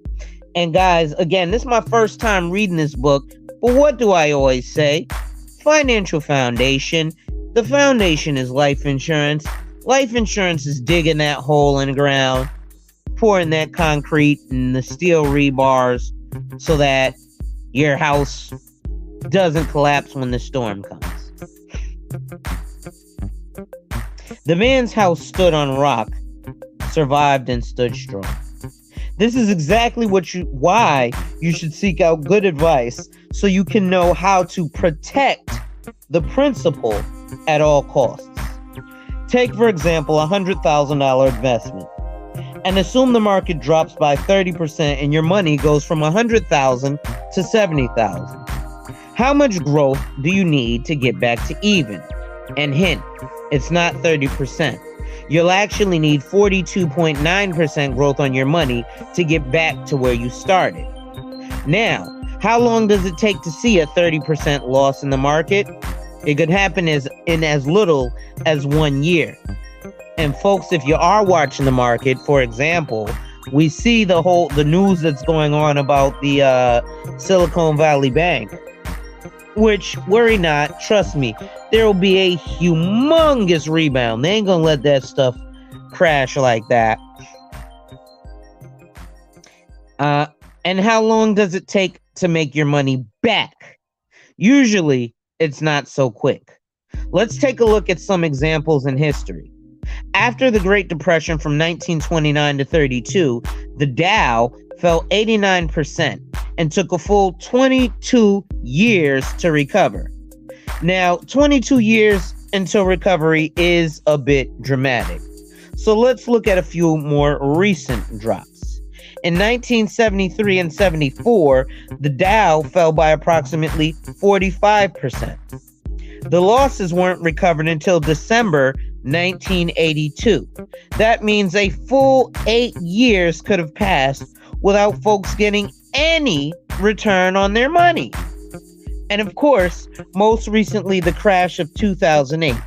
After the market peaked on October 9, 2007, stocks slid downward.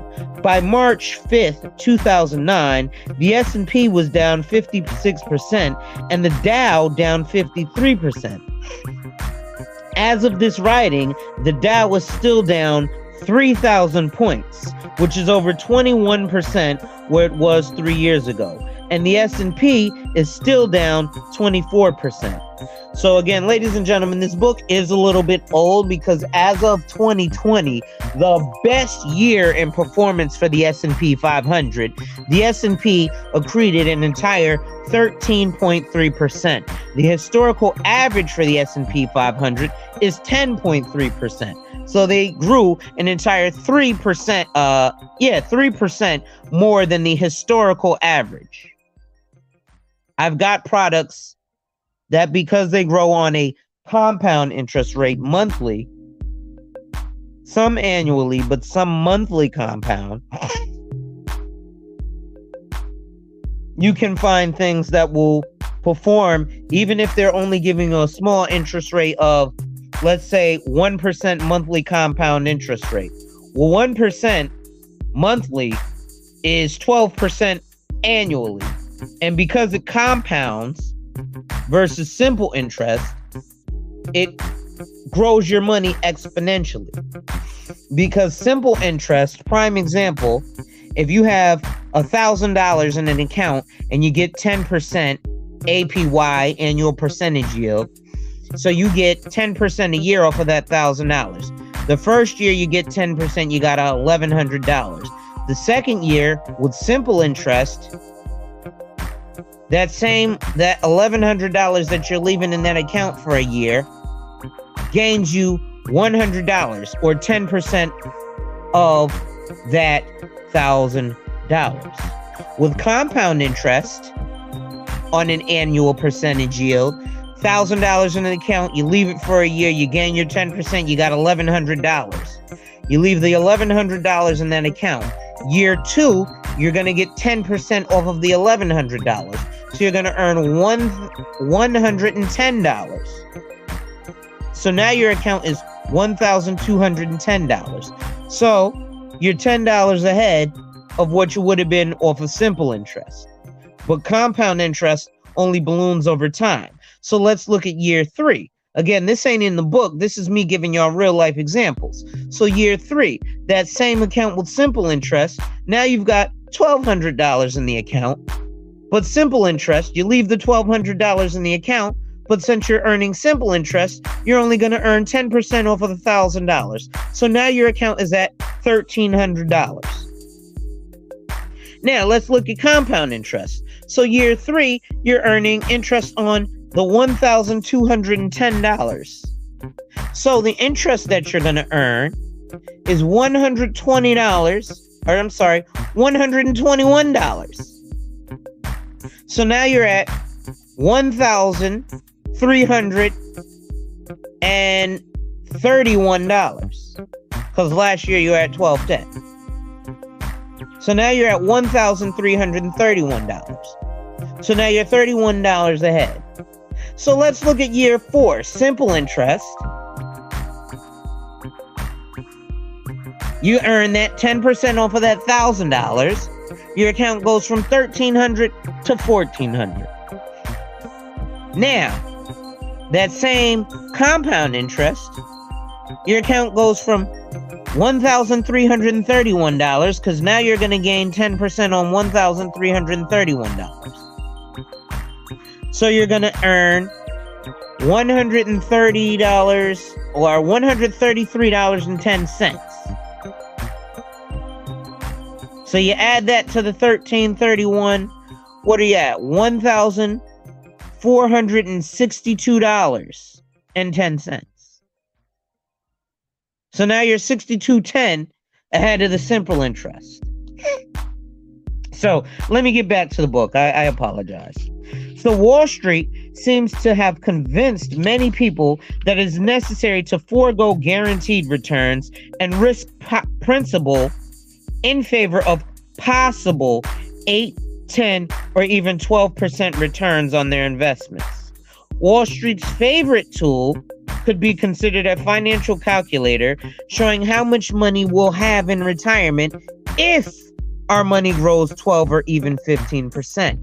But those illustrations leave out several major factors like market downturns, taxes, and fees.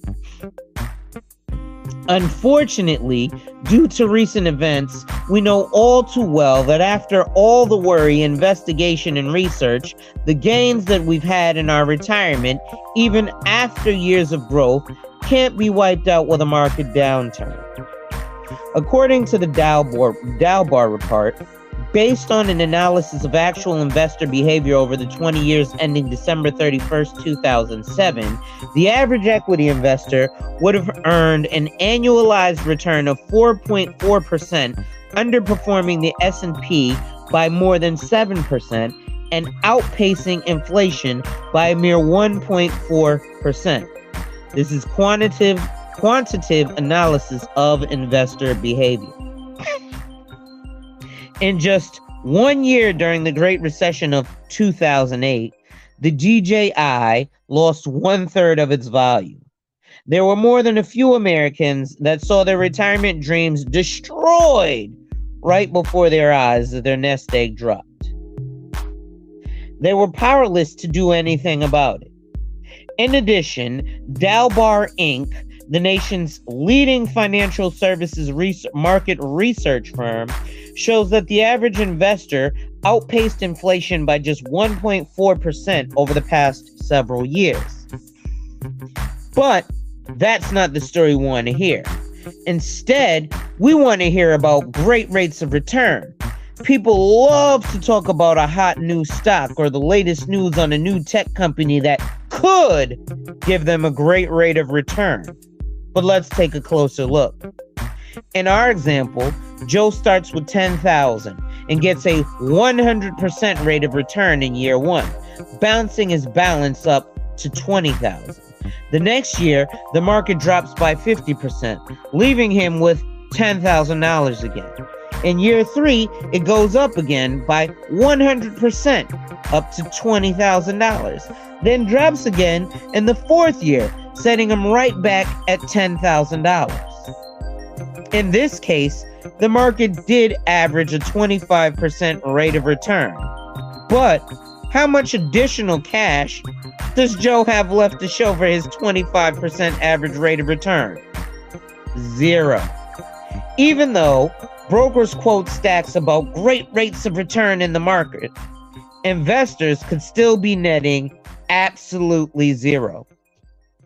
Now, take that same $10,000 and compound it monthly for 4 years at 6.5% without it being subject to market volatility, and you could end up with $12,960.20. A 25% return in the market gave Joe $10,000, but a much lower 6.5% rate compounded every year would give him almost $13,000. It's easy to see why people are getting confused about where they should put their money. In a 2006 report on 401k fees, the GAO, Government Accountability Office, concluded that such charges or fees could significantly decrease retirement savings.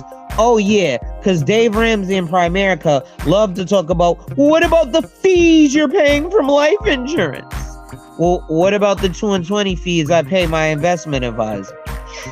2, meaning 2% of your net worth annually when you buy that shitty mutual fund, and 20, meaning 20% of your capital gains. I hate this. Whenever I lay down, my nose gets clogged, and I am getting comfortable laying down reading this book. I need a cup of hot chocolate. And you can find the GAO office at www.gao.gov.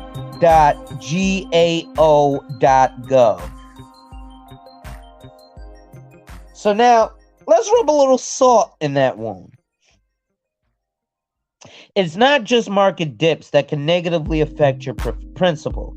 It's often it's also fees. Often 401ks, mutual funds, other stock market related investments, as well as non-investment tools like life insurance, annuities, and others come with fees. Fees many people don't understand because they can be very confusing. Compounded over time, this 1 to 3% fee structure can mean the difference between a comfortable retirement and having to watch every penny. Even if you do realize a 10% return in the market, it could end up being 7 or 8% after fees. Even a 1% or a 1-point difference in fees can have a big impact. Let's take a 35-year-old worker who leaves $20,000 in his 401k plan when he switches jobs and never adds to the account. Excuse me. If the account earned 7% a year, minus the 0.5% in annual fees, his balance would only grow to about $139,836 at retirement. But if the fees were 1.5% annually, the average net return would be reduced to 5.5%, and the $20,000 would grow to about $103,747. Over 30 years, the 1% increase in fees whittles down the account balance by over 26%. Even worse, when you tack on fees while you're losing money, it can be very difficult to regain the ground you've lost so you can start making progress again. Yes, because FYI, even if you look at like Franklin Templeton Investments, I can't think of the new one who's trying to say, oh yeah, we don't charge high commissions. We only get paid when our clients do better. No. They charge you fees when you transact. Financial advisors charge on average 2 and 20 fees. 2% of your net worth, 20% of your capital gains. If you have a net worth of less than $5 million. So if you have a net worth of 0 to $4,999,999.99, you're likely going to be charged 2% of your net worth annually and 20% of your capital gains when you invest. Once you get 5 to 10 million, they'll go down to 1% of your net worth. Once you get over 10 million in net worth, they start going to 0.8%. And don't take my word for it. Go to Google and look at financial advisor fees, right? You'll also see that for a one-time sit with a financial advisor, the average cost is $2,500. I charge about $300. I charge for a one-time sit what most financial advisors charge for you to get access to them monthly. So they charge you $300 a month on average so that you can call them whenever you want. I don't operate like that because I'm going for a demographic who, the African American community, who, don't get me wrong, people say don't focus on black people. FYI, financial services, y'all don't know this, but in the past, since COVID, since the pandemic started in 2021, they put a humongous push on penetrating the African American community. So I had a head start. In 2017 was when I was focusing on the Asian community. Now we got stuff like the Asian hate crime bill and all that. Well, FYI, folks, black folks are about to be targeted because they know black folks got money. We just don't spend it right to give ourselves generational wealth. So, you can't grow your money if it's shrinking. And again, ladies and gentlemen, if you're enjoying the content, make sure you hit that like, drop a comment, subscribe, and hit that notification bell so you're made aware every time I release new content. And as always, share, share, share. Lastly, to contribute to channel growth or to schedule an appointment with a licensed financial professional, the links are in the description of this video. So you can't grow your money if it's shrinking. When I went back to the drawing board for the last time, I didn't listen to what everyone else was doing. I made a list of what I needed. I needed a way to save my money and build financial independence that was simple, easy to follow, and protected from market crashes. A way that guaranteed growth. But that's not all. It also needed to provide good tax benefits because taxes can affect your wealth if you aren't careful. And again, ladies and gentlemen, I want you to make sure you go and take a look at my video where I ask, is life insurance a tax shelter? Yes, it is. Yes, it is. Yes, it is. Don't take my word for it, because my income depends on the sales of this product, right? So I want you guys to go to YouTube and type in this guy's name. Hold on, I'm going to put it in the chat. He's a CPA, by the way. Oops.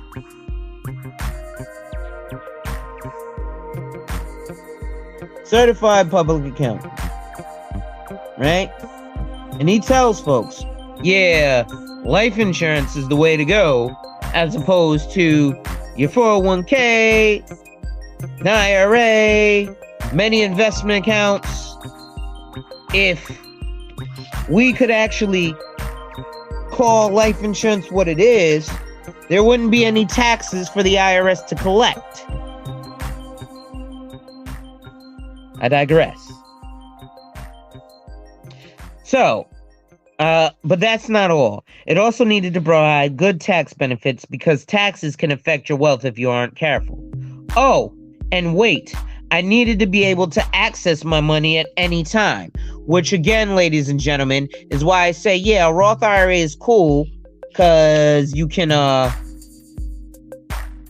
put money into it after taxes, and then there aren't required minimum distributions.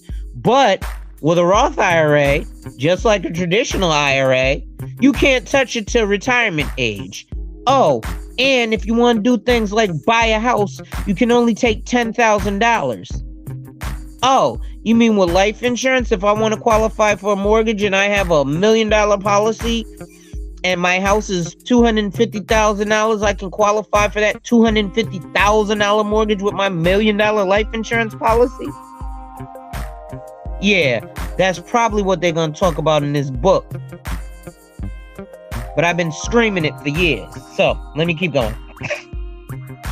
I needed to be able to access my money at any time without getting charged excessive fees and penalties like you could with other plans. I'm happy to say I found the perfect solution. It's not a get-rich-quick scheme, but it's also not gambling with my future. I'm not the only one who's had a bad experience in the market. In fact, many people have been looking for an alternative, but many don't know where to look. They're fearful of making a wrong decision and losing even more. The wrap. When you start down the wealth beyond Wall Street path, you'll give yourself permission to reevaluate old ideas and consider alternative ways to become wealthy. Remember, there is risk in whatever you do.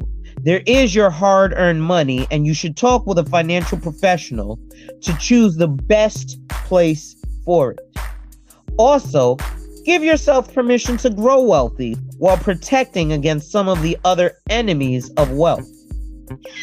There's good news. There are alternate solutions. The pathway of the wealthy is simple and proven. Although it may not be easy, soon you will have a clear plan to help supplement the conventional wisdom with a proven solution that can help give you relief, hope, and faith in your future. With this book and the help of your financial professional, you will have the blueprint you need to make the moves that can protect your life, family, and finances by creating a rock on which you can build a financial foundation that you can count on. So that leads us into section 2. Chapter 4 is the beginning of that, which is accepting a new reality. So I just want to read the 3 quick quotes, and then I've been going for almost 2 hours, so I'll get ready to get up out of here. Though, to be honest, I'm enjoying myself, so I might keep going. Accepting a new reality. I must create a system or be enslaved by another man's. William Blake. Reasonable people adapt themselves to the world. Unreasonable people attempt to adapt the world to themselves. All progress, therefore, depends on unreasonable people. George Bernard Shaw. And then another quote, there are as many opinions as there are experts. Franklin D. Roosevelt. Even when the experts all agree, they may well be mistaken. Bertrand Russell.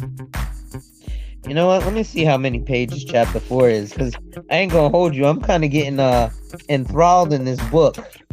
I might just read up to chapter 5 to y'all, because that's really where we get into the weeds of this. So let me keep going, y'all, because 2 hours ain't that long of a time frame, and the hell with it. Y'all still here rocking out with me, so I'm gonna rock with y'all because we kind of need this, right?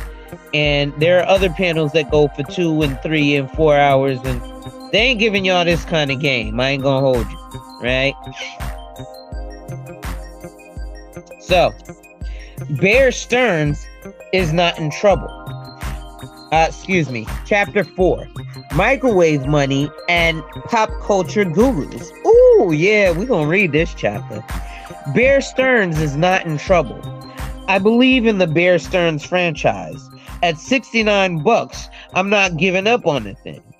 These statements were both made by Jim Cramer of Mad Money, CNBC, uttered on March 6th and March 11th of 2008.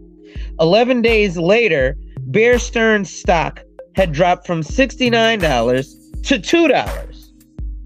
Who controls the financial education most people get these days? Think for a second about who most people are listening to. You may have read articles from Pop Culture Money magazines. You might have followed the popular TV personalities or read their books. You may have listened to the HR department at work suggesting you invest in the 401k because you'll get matching funds, aka free money. Wait just a minute. Did you know that the 401k and other qualified retirement programs are trillion-dollar businesses? By some estimates, there are between $7 and $11 trillion in qualified plans. That's a lot of money to trust to anyone. Bottom line is that a 401k might be smart for a portion of your money to take advantage of tax breaks today. And I'm a financial advisor who will tell you guys, ladies and gentlemen, take advantage of your 401k. There's nothing wrong with that. But it's definitely about diversity.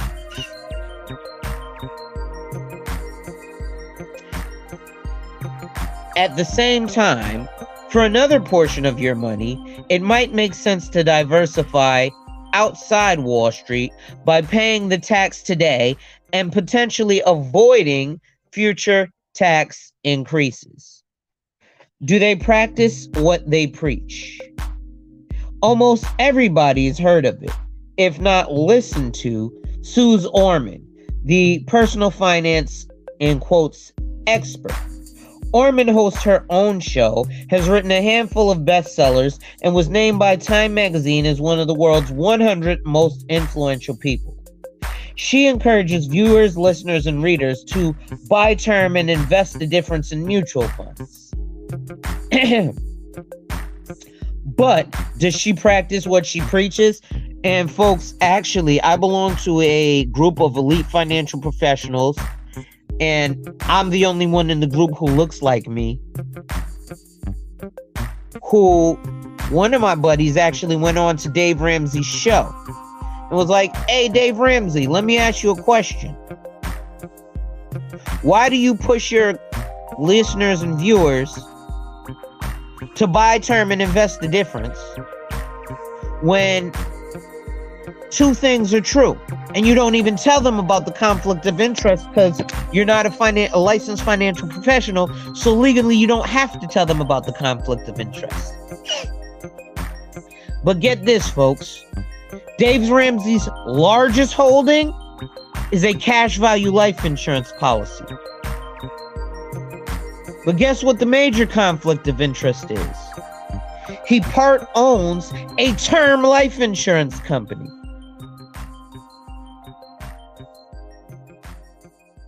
Now, I want someone to not take my word for this. I want someone to go to Google after I tell you this. Because here's why term insurance also, it's a product that makes sense in situations. But for most people, it's just a money pit. And they tell you that permanent life insurance is just a cash grab for the advisor and beneficial for the company. And they tell you that term insurance is not the most beneficial thing for the advisor or the company, but it's the best thing for you. I want someone to go to Google. And in Google, I want you to type, what percentage of term life insurance pays out? And it'll show you that 2% of all term life insurance policies ever pay out. So they're pushing you to something with a 98% fail rate. What does that mean when they say buy term and invest the difference? They're telling you that supposedly your investments are going to be enough to avoid probate, properly pass down assets, cover final expenses,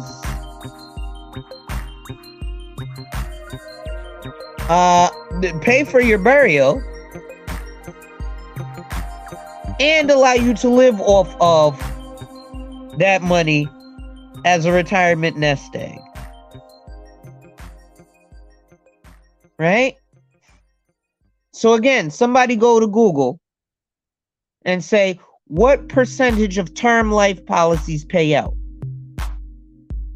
Now, I'm a person who, I'm very transparent, which is why when a person becomes my client, I've had clients who have followed me from company to company. I had a client when I was working at an Allstate in Brooklyn after I shut down my Allstate that I owned because I wasn't making money. So I worked for another agent. Well, when I left that agent and started going back out on my own, the guy called the Allstate and was like, "Hey, where's Alonzo? Oh, he doesn't work here anymore. I need his contact info." "Oh, we can help you." "No, I don't want to work with y'all. I want to work with Alonzo." Why? because I'm going to be transparent. So life insurance as a whole only pays out 26% of the time. So 74% of the time, life insurance doesn't pay out to the beneficiaries. Why is that? With term and permanent. So why is it that only 2% of term policies pay out? A few reasons. The major reason is because most people outlive their term policy. The second reason is because people cancel their term policy. The third reason, which is the major reason why permanent policies don't pay out, is because they don't inform their beneficiary that they are a beneficiary. So you know me, folks. I gotta hop off on my my soapbox. But again, ladies and gentlemen, if you're enjoying the content, make sure you hit that like, drop a comment, subscribe, and hit that notification bell so you're made aware every time I release new content. And as always, share, share, share. Lastly, to contribute to channel growth or to schedule an appointment with a licensed financial professional, the links are in the description of this video. And Wanda, in honor of walking and talking in your streams where you work out and talk to us, I am going to do, on my Wednesdays, I'm going to do workout wealth, right? And normally, you know, I don't do a bunch of stuff. I just do calisthenics. So I do like push-ups, sit-ups, and planks. And so I'm going to start doing that, and I'm going to try to read these books to y'all while I'm planking. So, here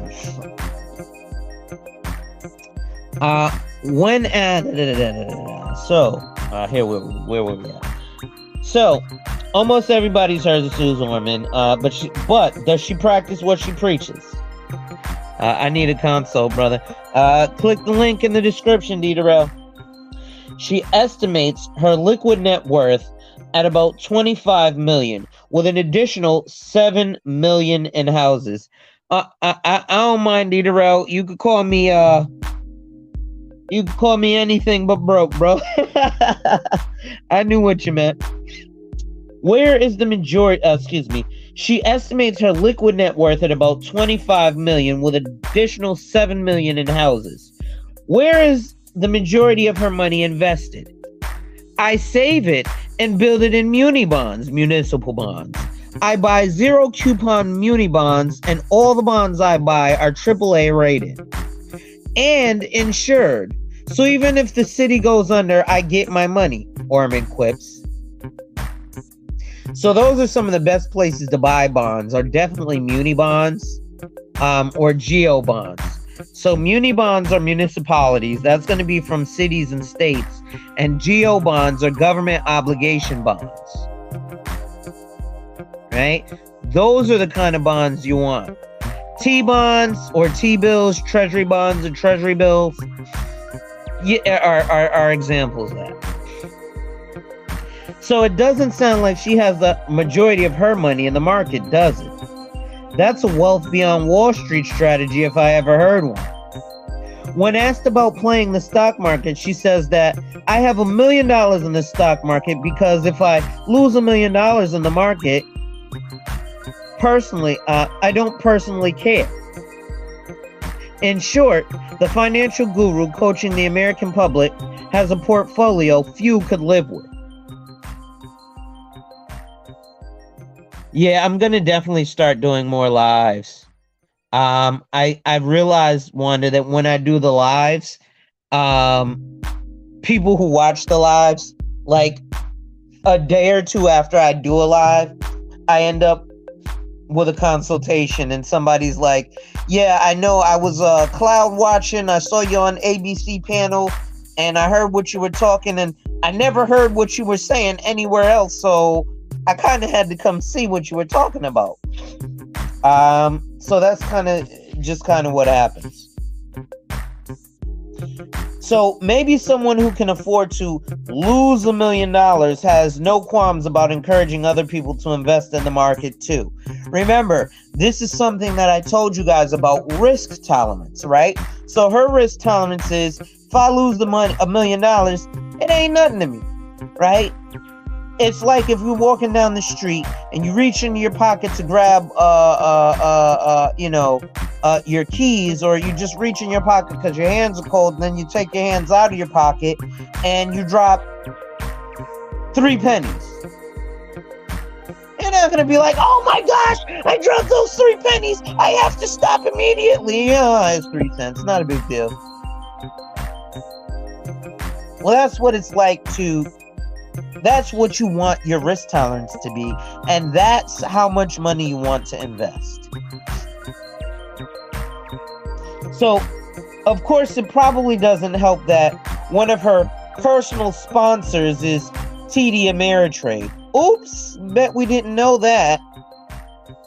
Now, FYI, ladies and gentlemen, TD Ameritrade no longer exists. In I believe it was 2019, TD Ameritrade was purchased by Charles Schwab. They're not going to change that, ironically enough, until probably next quarter, or at the latest October of this year.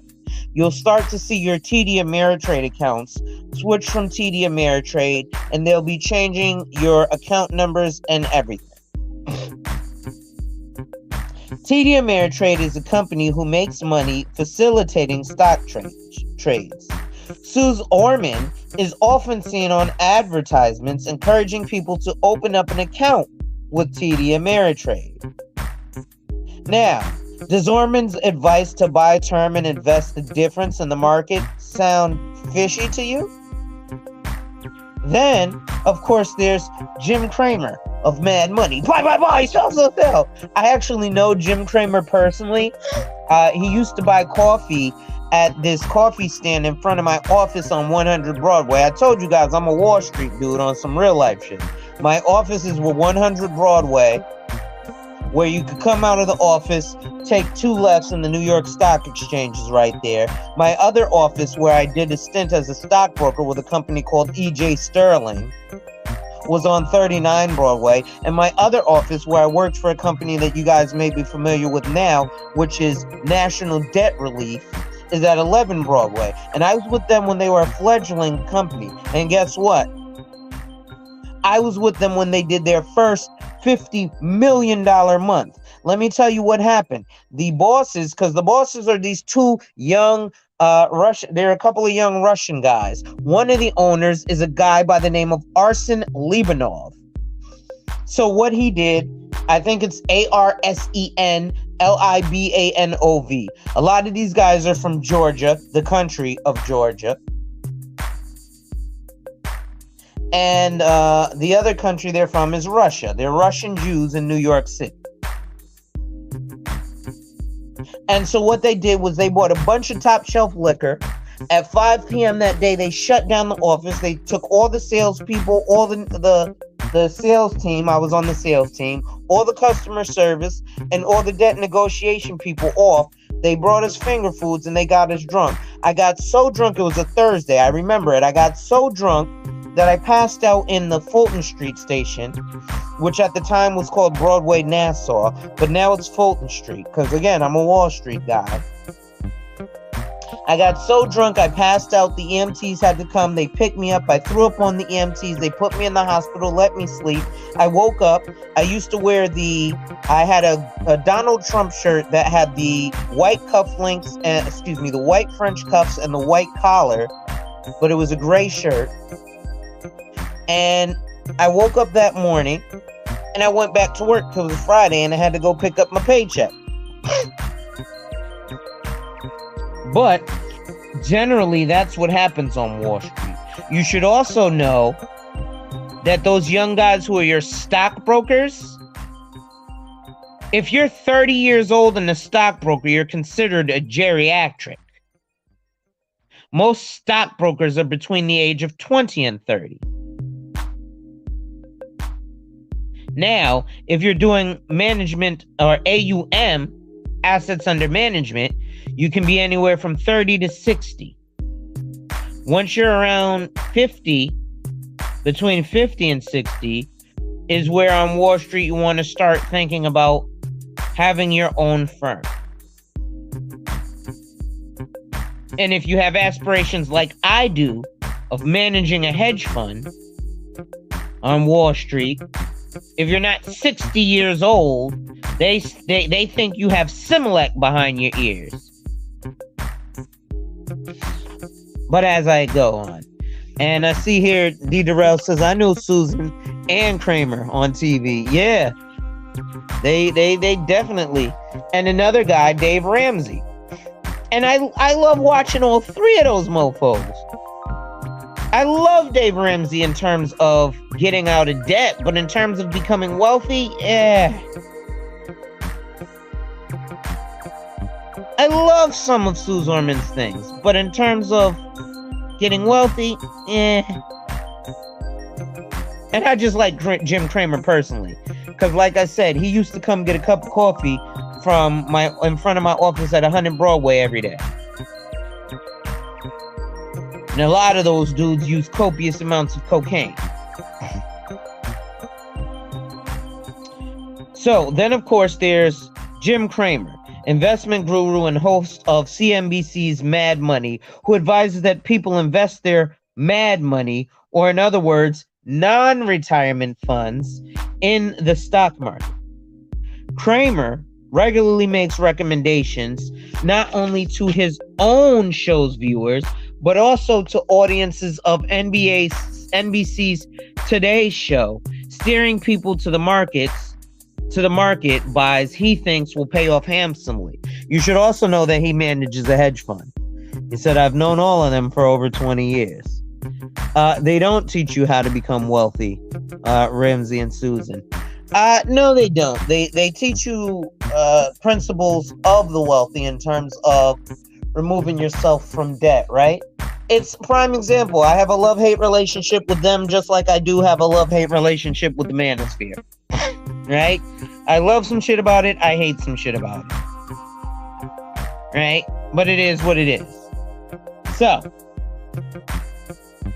how's that been working? Well, not so well according to news reports. As one example reported by the Wall Street Cheat Sheet, Cramer recommended that viewers buy CIT Group, a stock he said that was primed for upside. Fewer than 4 weeks later, CIT filed bankruptcy. The Cheat Sheet's assessment: this type of incredibly speculative advice is as radioactive to the general investing public as a post-nuclear explosion site. If in Cramer you trust, like the CNBC commercials tell you to do, you're probably going to have lost over 90% of your investment by the open on Monday. So we got to pause there, ladies and gentlemen, because again, most of the financial gurus, right, like Ramsey, Orman, and Cramer, also do things like participate and watch Bloomberg markets, so they know things like the NK, etc. And they're often watching things like Squawk on the Street or Fast Lunch. These are all MSNBC and CNBC programs that I recommend you watch. Another good one that I love to watch is American Greed. It actually chronicles a lot of Ponzi schemes and stuff. So, summing it all up, a report in Barron's stated that Cramer is wildly inconsistent, and the performance of individual picks varies widely. So widely, in fact, that it is impossible to know with confidence that any sample of Cramer's recommendations will enable you to outperform the market. So again, when we talk about folks like Wall Street Trapper, and folks be like, well, what does a license have to do with it? And he's made a whole bunch of money for people. I promise you, Wall Street Trapper ain't made nearly as much money for people as Jim Cramer. And right here, they're showing you that Jim Cramer has probably lost more money for people than he's made for them. But he's licensed, so technically there's actually recourse that you could take against him for taking his recommendations to buy and or sell things. What's going on, OG Patrice? You can't do shit to Wall Street Trapper if you lose money. Which is why the nignogs who made money from him are like, oh yeah, this guy's good, this guy's good. But when they lose money, crickets. Prime example, everybody who was riding Shiba Inu or Snoop Dogg coin. There may be some utility in cryptocurrency or at least blockchain, but there's no utility in all these coins. Shit, I'm about to come out with a coin called Alonzo Hall coin. And it's gonna go to Saturn. And everybody make sure you put $999,999 into that. Because then when you sell, it's going to be worth $1 billion and you could buy NASA. That shit sound great, don't it? I bet you somebody about to cash at me $1,000 for that. So, these are just two examples of the media promoting the Wall Street conventional wisdom that has a questionable at best track record of success and often proves just the opposite. In fact, they've done such a good job convincing Americans of the conventional financial wisdom of investing in stock, maxing out 401ks, and buying term and investing the difference, that we've seen people lose by following each other like sheep right off the financial cliff. She said, me too on the crypto coins. Now, again, like I said, there will be some utility for blockchain. What do you think about the GoPro stock? I hate questions like, what do you think about particular investments? I think they exist. But because I have my license, legally, I can't really give you guys an opinion unless it's a private consultation. So when you hear these gurus telling you their opinion on certain things, again, they legally, technically ain't supposed to, like Jim Cramer and them. They can kind of, they can get harmed by it, right? I've been sued once. I got sued for $1 million and the woman lost. I had to pay $410,000. So pardon me for being a little a little skittish, right? Because I ain't got $410,000 to pay somebody, right? So I got to work my adult life to make sure I pay this broad. But court said I got to do it, so guess what I got to do? It happens, right? But in my opinion, Diderot, I like GoPro, right? And a good investment strategy for the novice or intermediate investor who may or may not be accredited is to invest in things that you're familiar with or that you will use. So I'll give you an example. As I mentioned in the beginning of this stream, I was talking about okay, so you're probably an accredited investor if you got 500 shares of a corporate stock like that. So yeah, because the minimum amount of shares you can buy from a broker is 100, or $10,000, whichever is great. And so generally they'll force you to buy 100 shares of something if you're a first-time investor with a broker. And if not, they'll say, okay, I'll drop my pants. And that's why I say the minimum investment is $10,000. And if you're doing anything less than that, you're definitely not investing, you're gambling.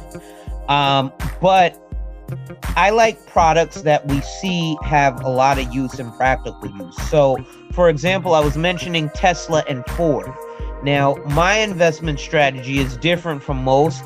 I take a short strategy, so I like when stocks go down. So I was using that's all right, bro. 300 is the same, right? It's more than 100. Right? The thing about it is this. The Ford stock was going down and Tesla was going crazy, but the reality is this. How long do you think Tesla can survive at that? And when it comes time to liquidate, who's going to be able to purchase those shares from you? But Ford is something that is going to last the test of time because it's been around 100 years, right? But then also this, if you go outside, let's look at practical application and practical use. How many Teslas do you see on the road versus how many Fords do you see on the road? Well, we see a boatload of Fords on the road. And don't get me wrong, we see a boatload of Teslas. But for every one Tesla you see, I promise you see about 50 Fords. So if you see a fleet of 100 Teslas driving down the road, you're going to see 5,000 Fords. It's just the reality. So, those who grow wealthy outside of the stock market, we feel, are building their house on solid foundation.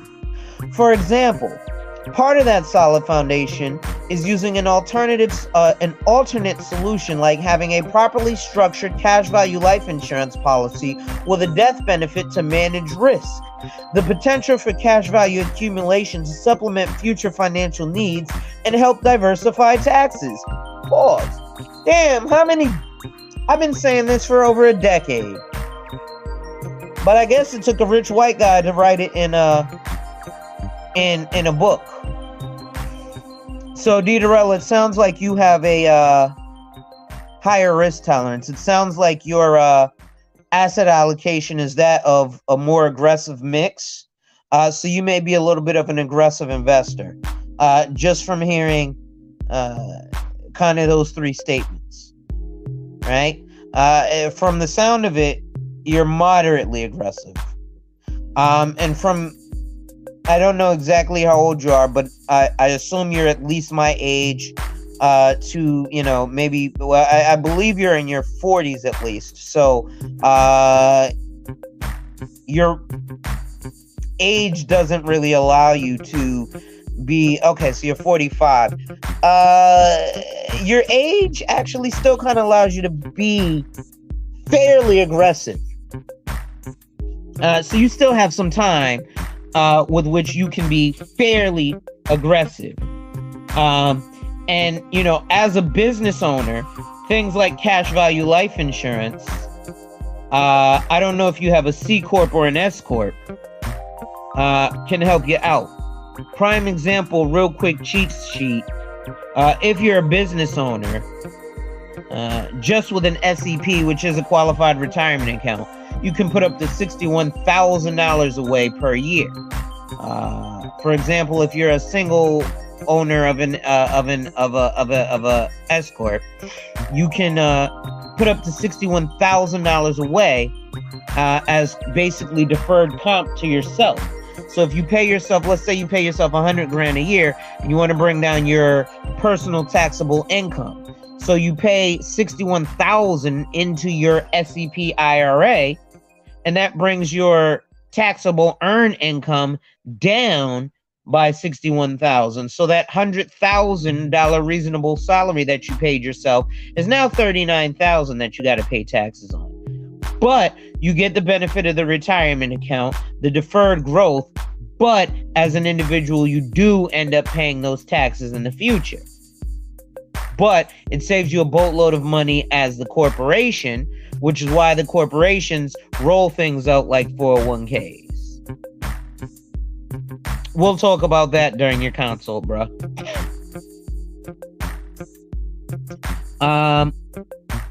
So yeah, Where were you? So those who grow wealthy out of Wall Street, an alternate solution like having a properly structured cash value life insurance policy with a death benefit to manage risk, the potential for cash value accumulation to supplement future financial needs, and to help diversify taxes.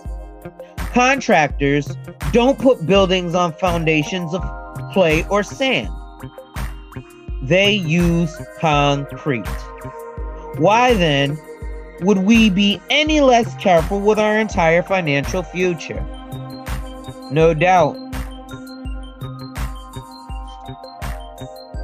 The solid foundation we're talking about is safer places to save money. It's the safety net you can count on in good times and bad. People who have their money outside of Wall Street don't worry about market volatility. They have their foundation growing using an alternative solution. Plus, they give themselves many other living benefits. We'll get to those shortly. And again, if you look in my About section, I definitely explain that I promote alternative investments using life insurance to fund things like retirement planning, education planning, business planning, elder planning, home planning, or simple life planning. Yes, and ladies and gentlemen, feel welcome to shoot questions. So the wrap. So far on our Wealth Beyond Wall Street path, we've covered 3 critical topics. Several people feel the Wall Street conventional financial wisdom has failed many Americans. It's time to leave the status quo behind.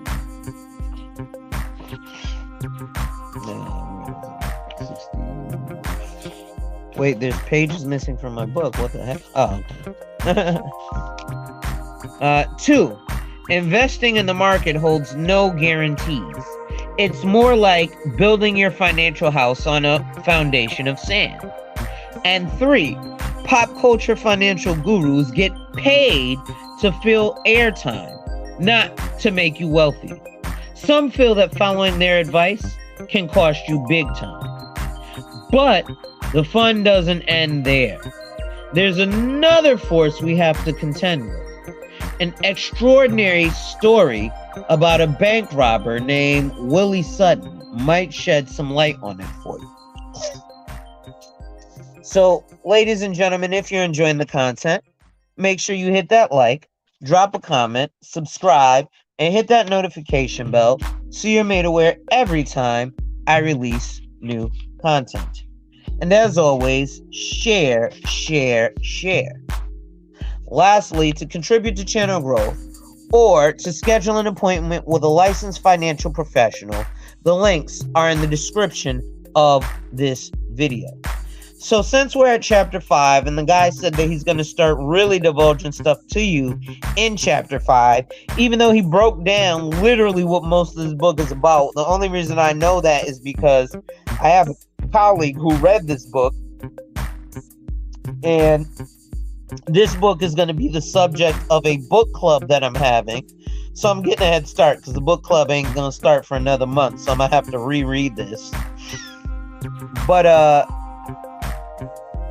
we'll go with chapter 5, and then this will be the last chapter, I promise. So let's read one more quote. In this world, nothing can be said to be certain except death and taxes. Benjamin Franklin. So chapter 5, the Willie Sutton slapdown. Willie Sutton wasn't born a bank robber. Willie was the 4th of 5 children born to an ordinary Brooklyn family on June 30th, 1901. Like all the other kids in Brooklyn, he went to school, but he didn't stick with it very long. Filled with dreams, he left home after the 8th grade in search of fame and fortune. But Willie had a problem. He loved expensive clothes and the finer things of life. Things that were hard to finance on the meager wages he brought in from his string of menial jobs like gardening, clerking, and drilling. Never satisfied, he jumped from one job to another with alarming frequency. His longest period of continuous employment was 18 months. At the age of 28, he got married, but his wedded bliss was short-lived because his wife divorced him when he landed in jail. You see, Willie Sutton had finally found a career that offered fatter paychecks, albeit riskier working conditions. Willie Sutton was a bank robber. After serving a brief stint, Willie was back on the streets and back at his lucrative profession. According to the FBI, Willie Sutton mastered the art of disguise, a talent that earned him the nickname The Actor. He attempted to rob the Corn Exchange Bank and Trust Company in Philadelphia, Pennsylvania, disguised as a mailman. The curiosity of a passerby derailed his plans. Not to worry, he returned to the same bank less than a year later, and this time was successful. At other times, he disguised himself as a messenger, policeman, or maintenance man. He pulled off a sizable heist at a Broadway jewelry store in broad daylight by disguising himself as a telegraph messenger. In addition to his innovative disguises, Willie was distinguished from other bank robbers by his gentle demeanor. Victims of his robberies and innocent bystanders in the teller lines reported how polite he was. Many commented that he behaved like a real gentleman. One victim quipped that witnessing a Willie Sutton robbery was like being at the movies, except the usher had a gun. In June 1931, Willie's luck ran out. Sort of. He was charged with assault and robbery, found guilty, and sentenced to 30 years in prison. But again, that 18-month charm kicked in. 18 months after he was incarcerated, just in time to celebrate Christmas in 1932, Willie roped two 9-foot sections of ladder together and scaled up and over the prison wall. On February 5th, 1934, Willie returned to the Corn Exchange Bank and Trust Company, this time with a machine gun. Things didn't go so well. He was apprehended and sentenced to serve 25 to 30 years in the Eastern State Penitentiary in Philadelphia. Fast forward to April 3rd, 1945, Willie Sutton was one of 12 convicts who burrowed out of the penitentiary through a tunnel. His fifth escape attempt from the same prison. Philadelphia police officers recaptured him the same day. He was tossed back in prison, this time for life as a fourth-time offender. Just to be on the safe side, officers transferred him from the Philadelphia County Prison in Holmesburg, Pennsylvania, away from the prison where he'd practiced so many escapes. Willie lasted almost 2 years at Holmesburg before he and a group of other prisoners, dressed up as prisoner guards, sashayed across the prison yard after dark and carried 2 ladders to the prison wall. Caught in the beams of a prison searchlight, Willie Sutton flashed a grin and yelled, "It's okay," and kept moving with his plan. No one stopped him. He was free again. On March 20, 1950, a little more than 3 years after he walked away from Holmesburg, Willie Sutton was added to the FBI list of 10 most wanted fugitives. In addition to distributing his poster to police departments throughout the nation, the FBI also gave his photograph to tailors. After all, this was a man who dressed impeccably in expensive, tailored clothing. 2 years later, Willie was nonchalantly riding a New York City subway when a 24-year-old tailor's son recognized him as the man from the wanted posters. He quietly followed Willie to a gas station and watched him buy a battery for his car before he called the police with the tip. Face to face with New York's finest, Willie didn't resist arrest, but he also didn't fess up to any robberies or other crimes for that matter.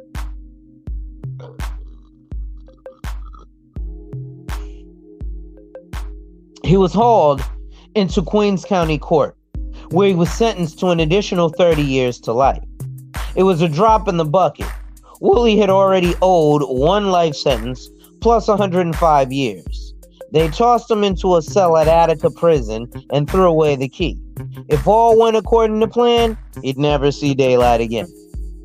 Of course, that wasn't the end of the story. 17 years later, the system took pity on Willie. He was seriously ill with emphysema and needed major surgery on the arteries in both his legs. On Christmas Eve of 1969, the state of New York released Willie Sutton from prison. He was 68 years old. Just 2 years later, in an irony that's stranger than fiction, Willie did a television commercial to promote the new photo credit card for what else? A Connecticut bank. Willie Sutton died November 2nd, 1980 at the age of 79. Before he died, he authored 2 books about his illustrious career as a bank robber. When asked why he robbed banks, he smiled and replied, "'Cause that's where the money is." Willie Sutton's Law. Why did Willie rob banks? Willie said it best himself. He robbed banks because that's where the money was. Whenever wealth is accumulated, someone will always try to take it. In some circles, this type of behavior, human behavior, is called Willie Sutton's Law. If you're like most Americans, you may feel like you are living Willie Sutton's Law every day. Shallow bank balances, high expenses, credit card statements, and bills on the counter make us feel as though someone is constantly trying to take our money away, because they are. But before you sell the car, cut up the credit cards, and stop buying food for the dog, let's take a better look at who might be trying to rob you.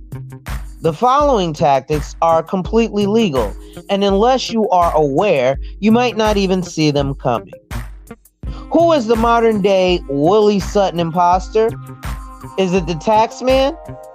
But wait, shouldn't we all share the cost of doing business in this country by sharing the costs of free education, paving roads, and running the government and things like running water?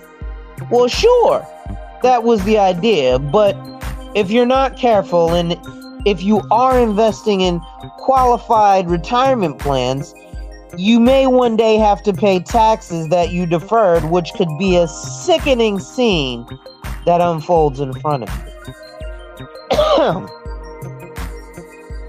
You could end up losing a sum of your retirement to taxes, perhaps much more than you bargained for.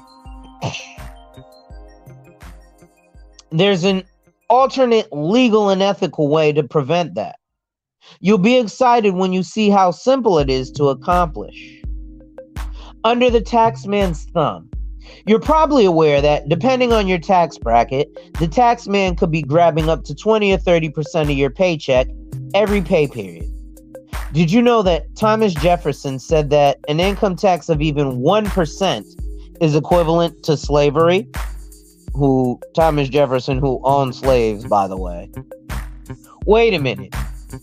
Wasn't it you that commuted in rush hour traffic, dealt with upset customers, and missed out on the kids' baseball games, all while working those 50-plus hour work weeks? You do all the work, yet the taxman always takes his cut. But income tax is just the beginning, the proverbial tip of the iceberg. Take a second and think of all the other taxes you might be paying. State income tax, Social Security tax, property tax, Medicare tax, phone tax, utility tax, sales tax, gasoline tax, and vehicle tax. And not just on the purchase, but also on the annual registration. Oh yeah, there's also property tax. And in the next few years, we could be looking at an unprecedented levels of healthcare taxes. In fact, almost every transaction you make is taxed. Consider your average morning. Almost every time you brush your teeth, turn on a light, eat a bowl of cereal, use the phone, or access the internet, taxes take a bite. When you get in your car, drive down the road, go out to lunch, or even take out the trash, the tax man is right there in the shadows, like Willie Sutton, to take your money. It's enough to drive you crazy. So doesn't it seem like sheer lunacy then to pay even more taxes on the money that you've saved for retirement? Callie, what's going on, sis? And y'all, ladies and gentlemen, make sure y'all go and follow my sister, and make sure y'all go follow Wanda as well. And follow D Darrell, the Sector series. He be going in on some of the dudes in these sectors, and some of the stuff the ladies say. But I'm a person of accountability towards the dudes, because as men, you know, we kind of run society. It's a man's world. Heavy is the head that wears the crown. HNIC, boss king. So that's why I hold us to a higher standard. So the $1 trillion tax target. Hold on one second, y'all.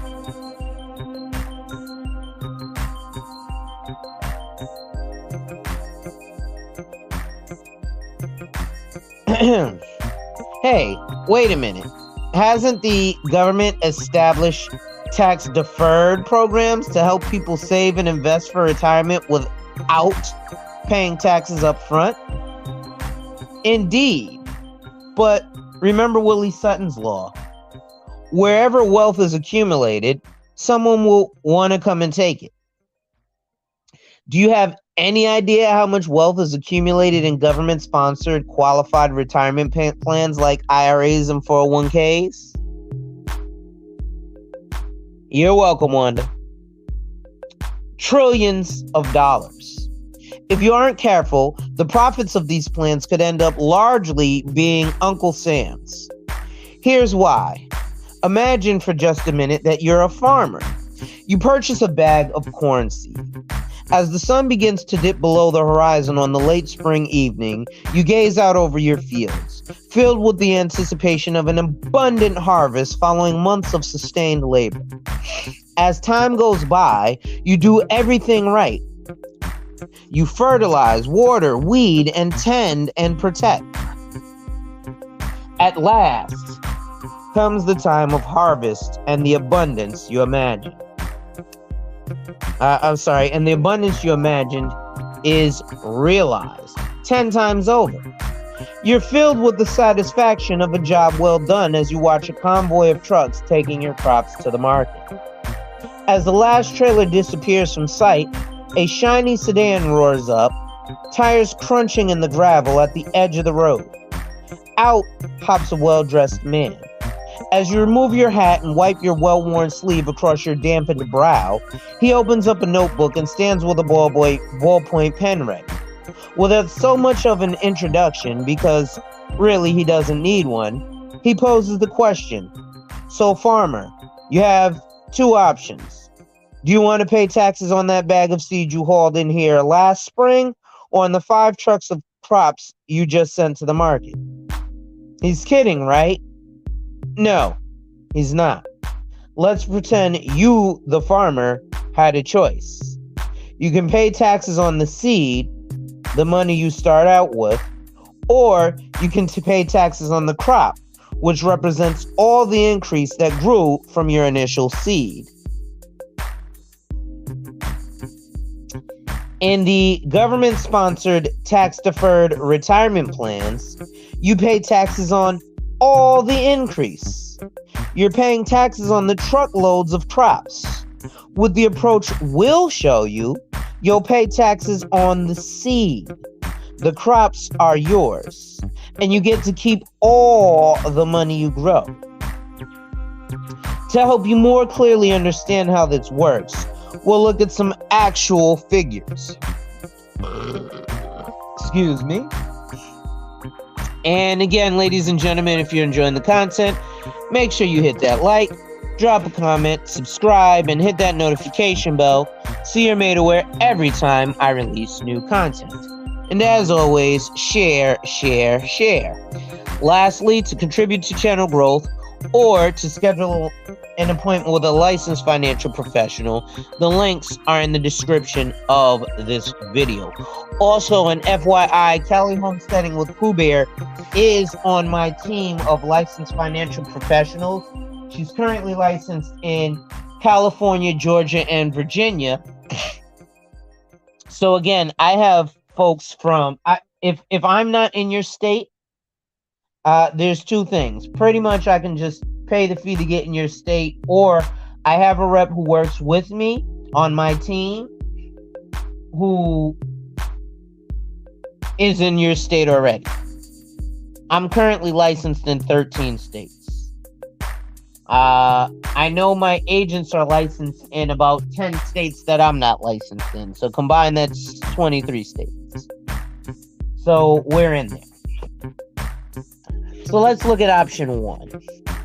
Oh yeah, Michigan too. You're in Michigan now, Callie? Okay. See, you got Michigan. You snuck Michigan in there on me. I guess it's kind of how I snuck Maryland in there on you yesterday, right? Ironically enough. So option one, a post-tax plan like a Roth IRA. Notice I said Roth IRA. So invest $5,000 a year for 30 years. Total of $150,000. In a 33% tax bracket, you pay $49,500 in taxes on that money as you earn it over 30 years. Assume you experience a 6.5% growth rate on that money. By the end of 30 years, you'll have $333,903.28 in your account. Option two, a tax-deferred plan, like a 401k. Invest $5,000 a year into the stock market for 30 years. Let's assume a growth rate of 6.5%. A total of $498,363.11. You didn't pay taxes up front on this money, so you've now got more money. Okay, you're probably thinking, this is a no-brainer. I'll take the tax-deferred plan with the bigger balance. But wait, remember, taxes are due. How much of that $498,363.11 belongs to Uncle Sam? Well, you have that in your retirement account. Now, let's say you take out $73,000 a year to live on during retirement. You can take $73K a year out of your account for 9 years before your money is gone, assuming it's still growing at 6.5%. On that $73,000 a year, you now have to pay taxes on the crop, assuming you're in the same 33% tax bracket. Thus, you will pay $24,090 in taxes every year. In 9 years, you will have paid $216,810 in taxes. Remember how much you saved by deferring taxes? By waiting to pay on the crop instead of on the seed, you save $49,500. That means you have paid Uncle Sam back everything you saved in just the first 2.5 years.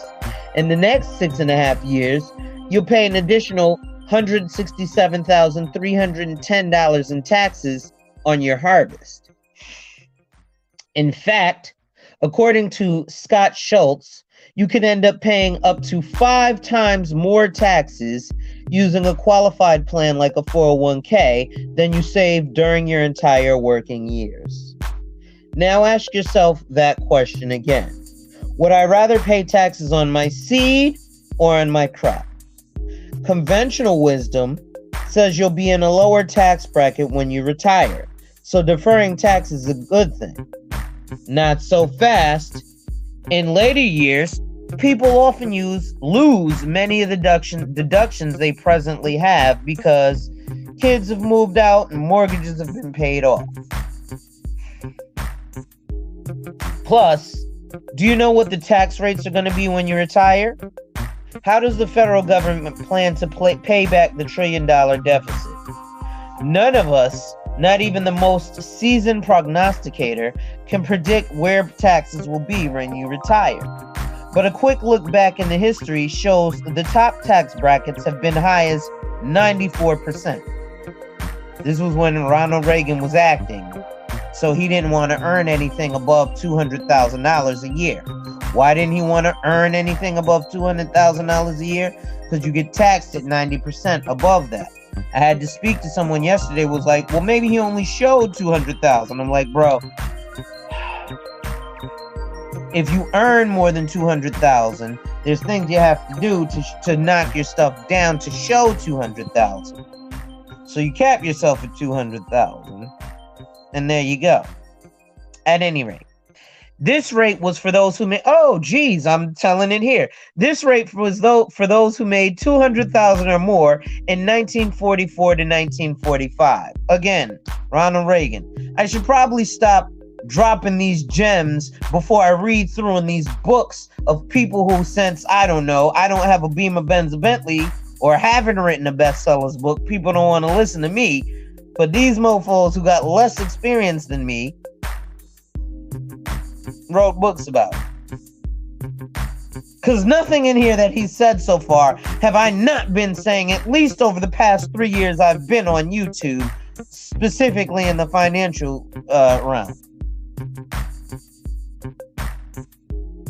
But I've had so many people call up and, do you have the credentials for this? You don't ask Wall Street Trapper if he got the credentials.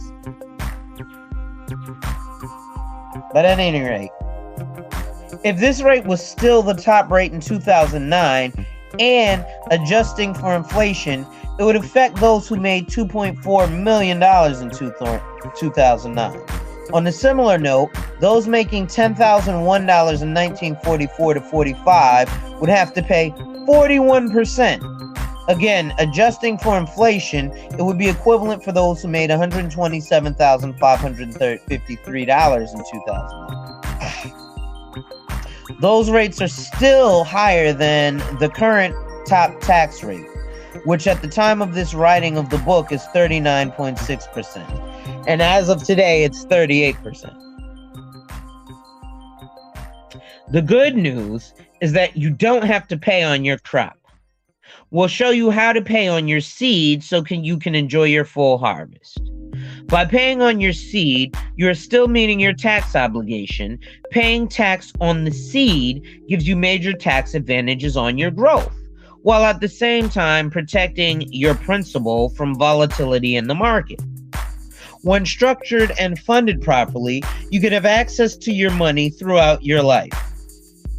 It also allows you to transfer your wealth to your heirs without them having to pay income tax on that money, aka a properly funded cash value life insurance policy. This is basically a book telling folks to buy cash value life insurance.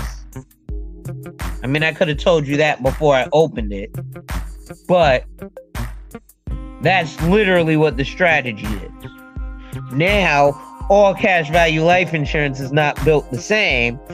So that's where they tell you to sit with your financial professional, like me, hint, hint, or like Callie, hint, hint, so we can walk you through the ways of how to pay taxes on your seed and not your crop. So the wrap. The Wealth Beyond Wall Street path is not just about keeping your money protected from market volatility. It's about incorporating available resources to assist you to protect your money from all the enemies of wealth. But it doesn't end there. It gives you another arrow in your arsenal to defeat another foe, the interest vampire. So, ladies and gentlemen, that's going to be it for today. We'll pick up tomorrow or later on today with Socioeconomic Sundays. So, ladies and gentlemen, that's going to be it for today. If you did enjoy the content, make sure you hit that like. drop a comment, subscribe, and hit that notification bell so you're made aware every time I release new content. And as always, share, share, share. Lastly, to contribute to channel growth or to schedule an appointment with a licensed financial professional, the links are in the description of this video. With that being said, ladies and gentlemen, wipe ass, work in progress every day, and see success. And remember, folks, when people challenge you, they don't challenge you to challenge you, but they challenge you to challenge you. Accept the challenge. Salute, and thanks for watching.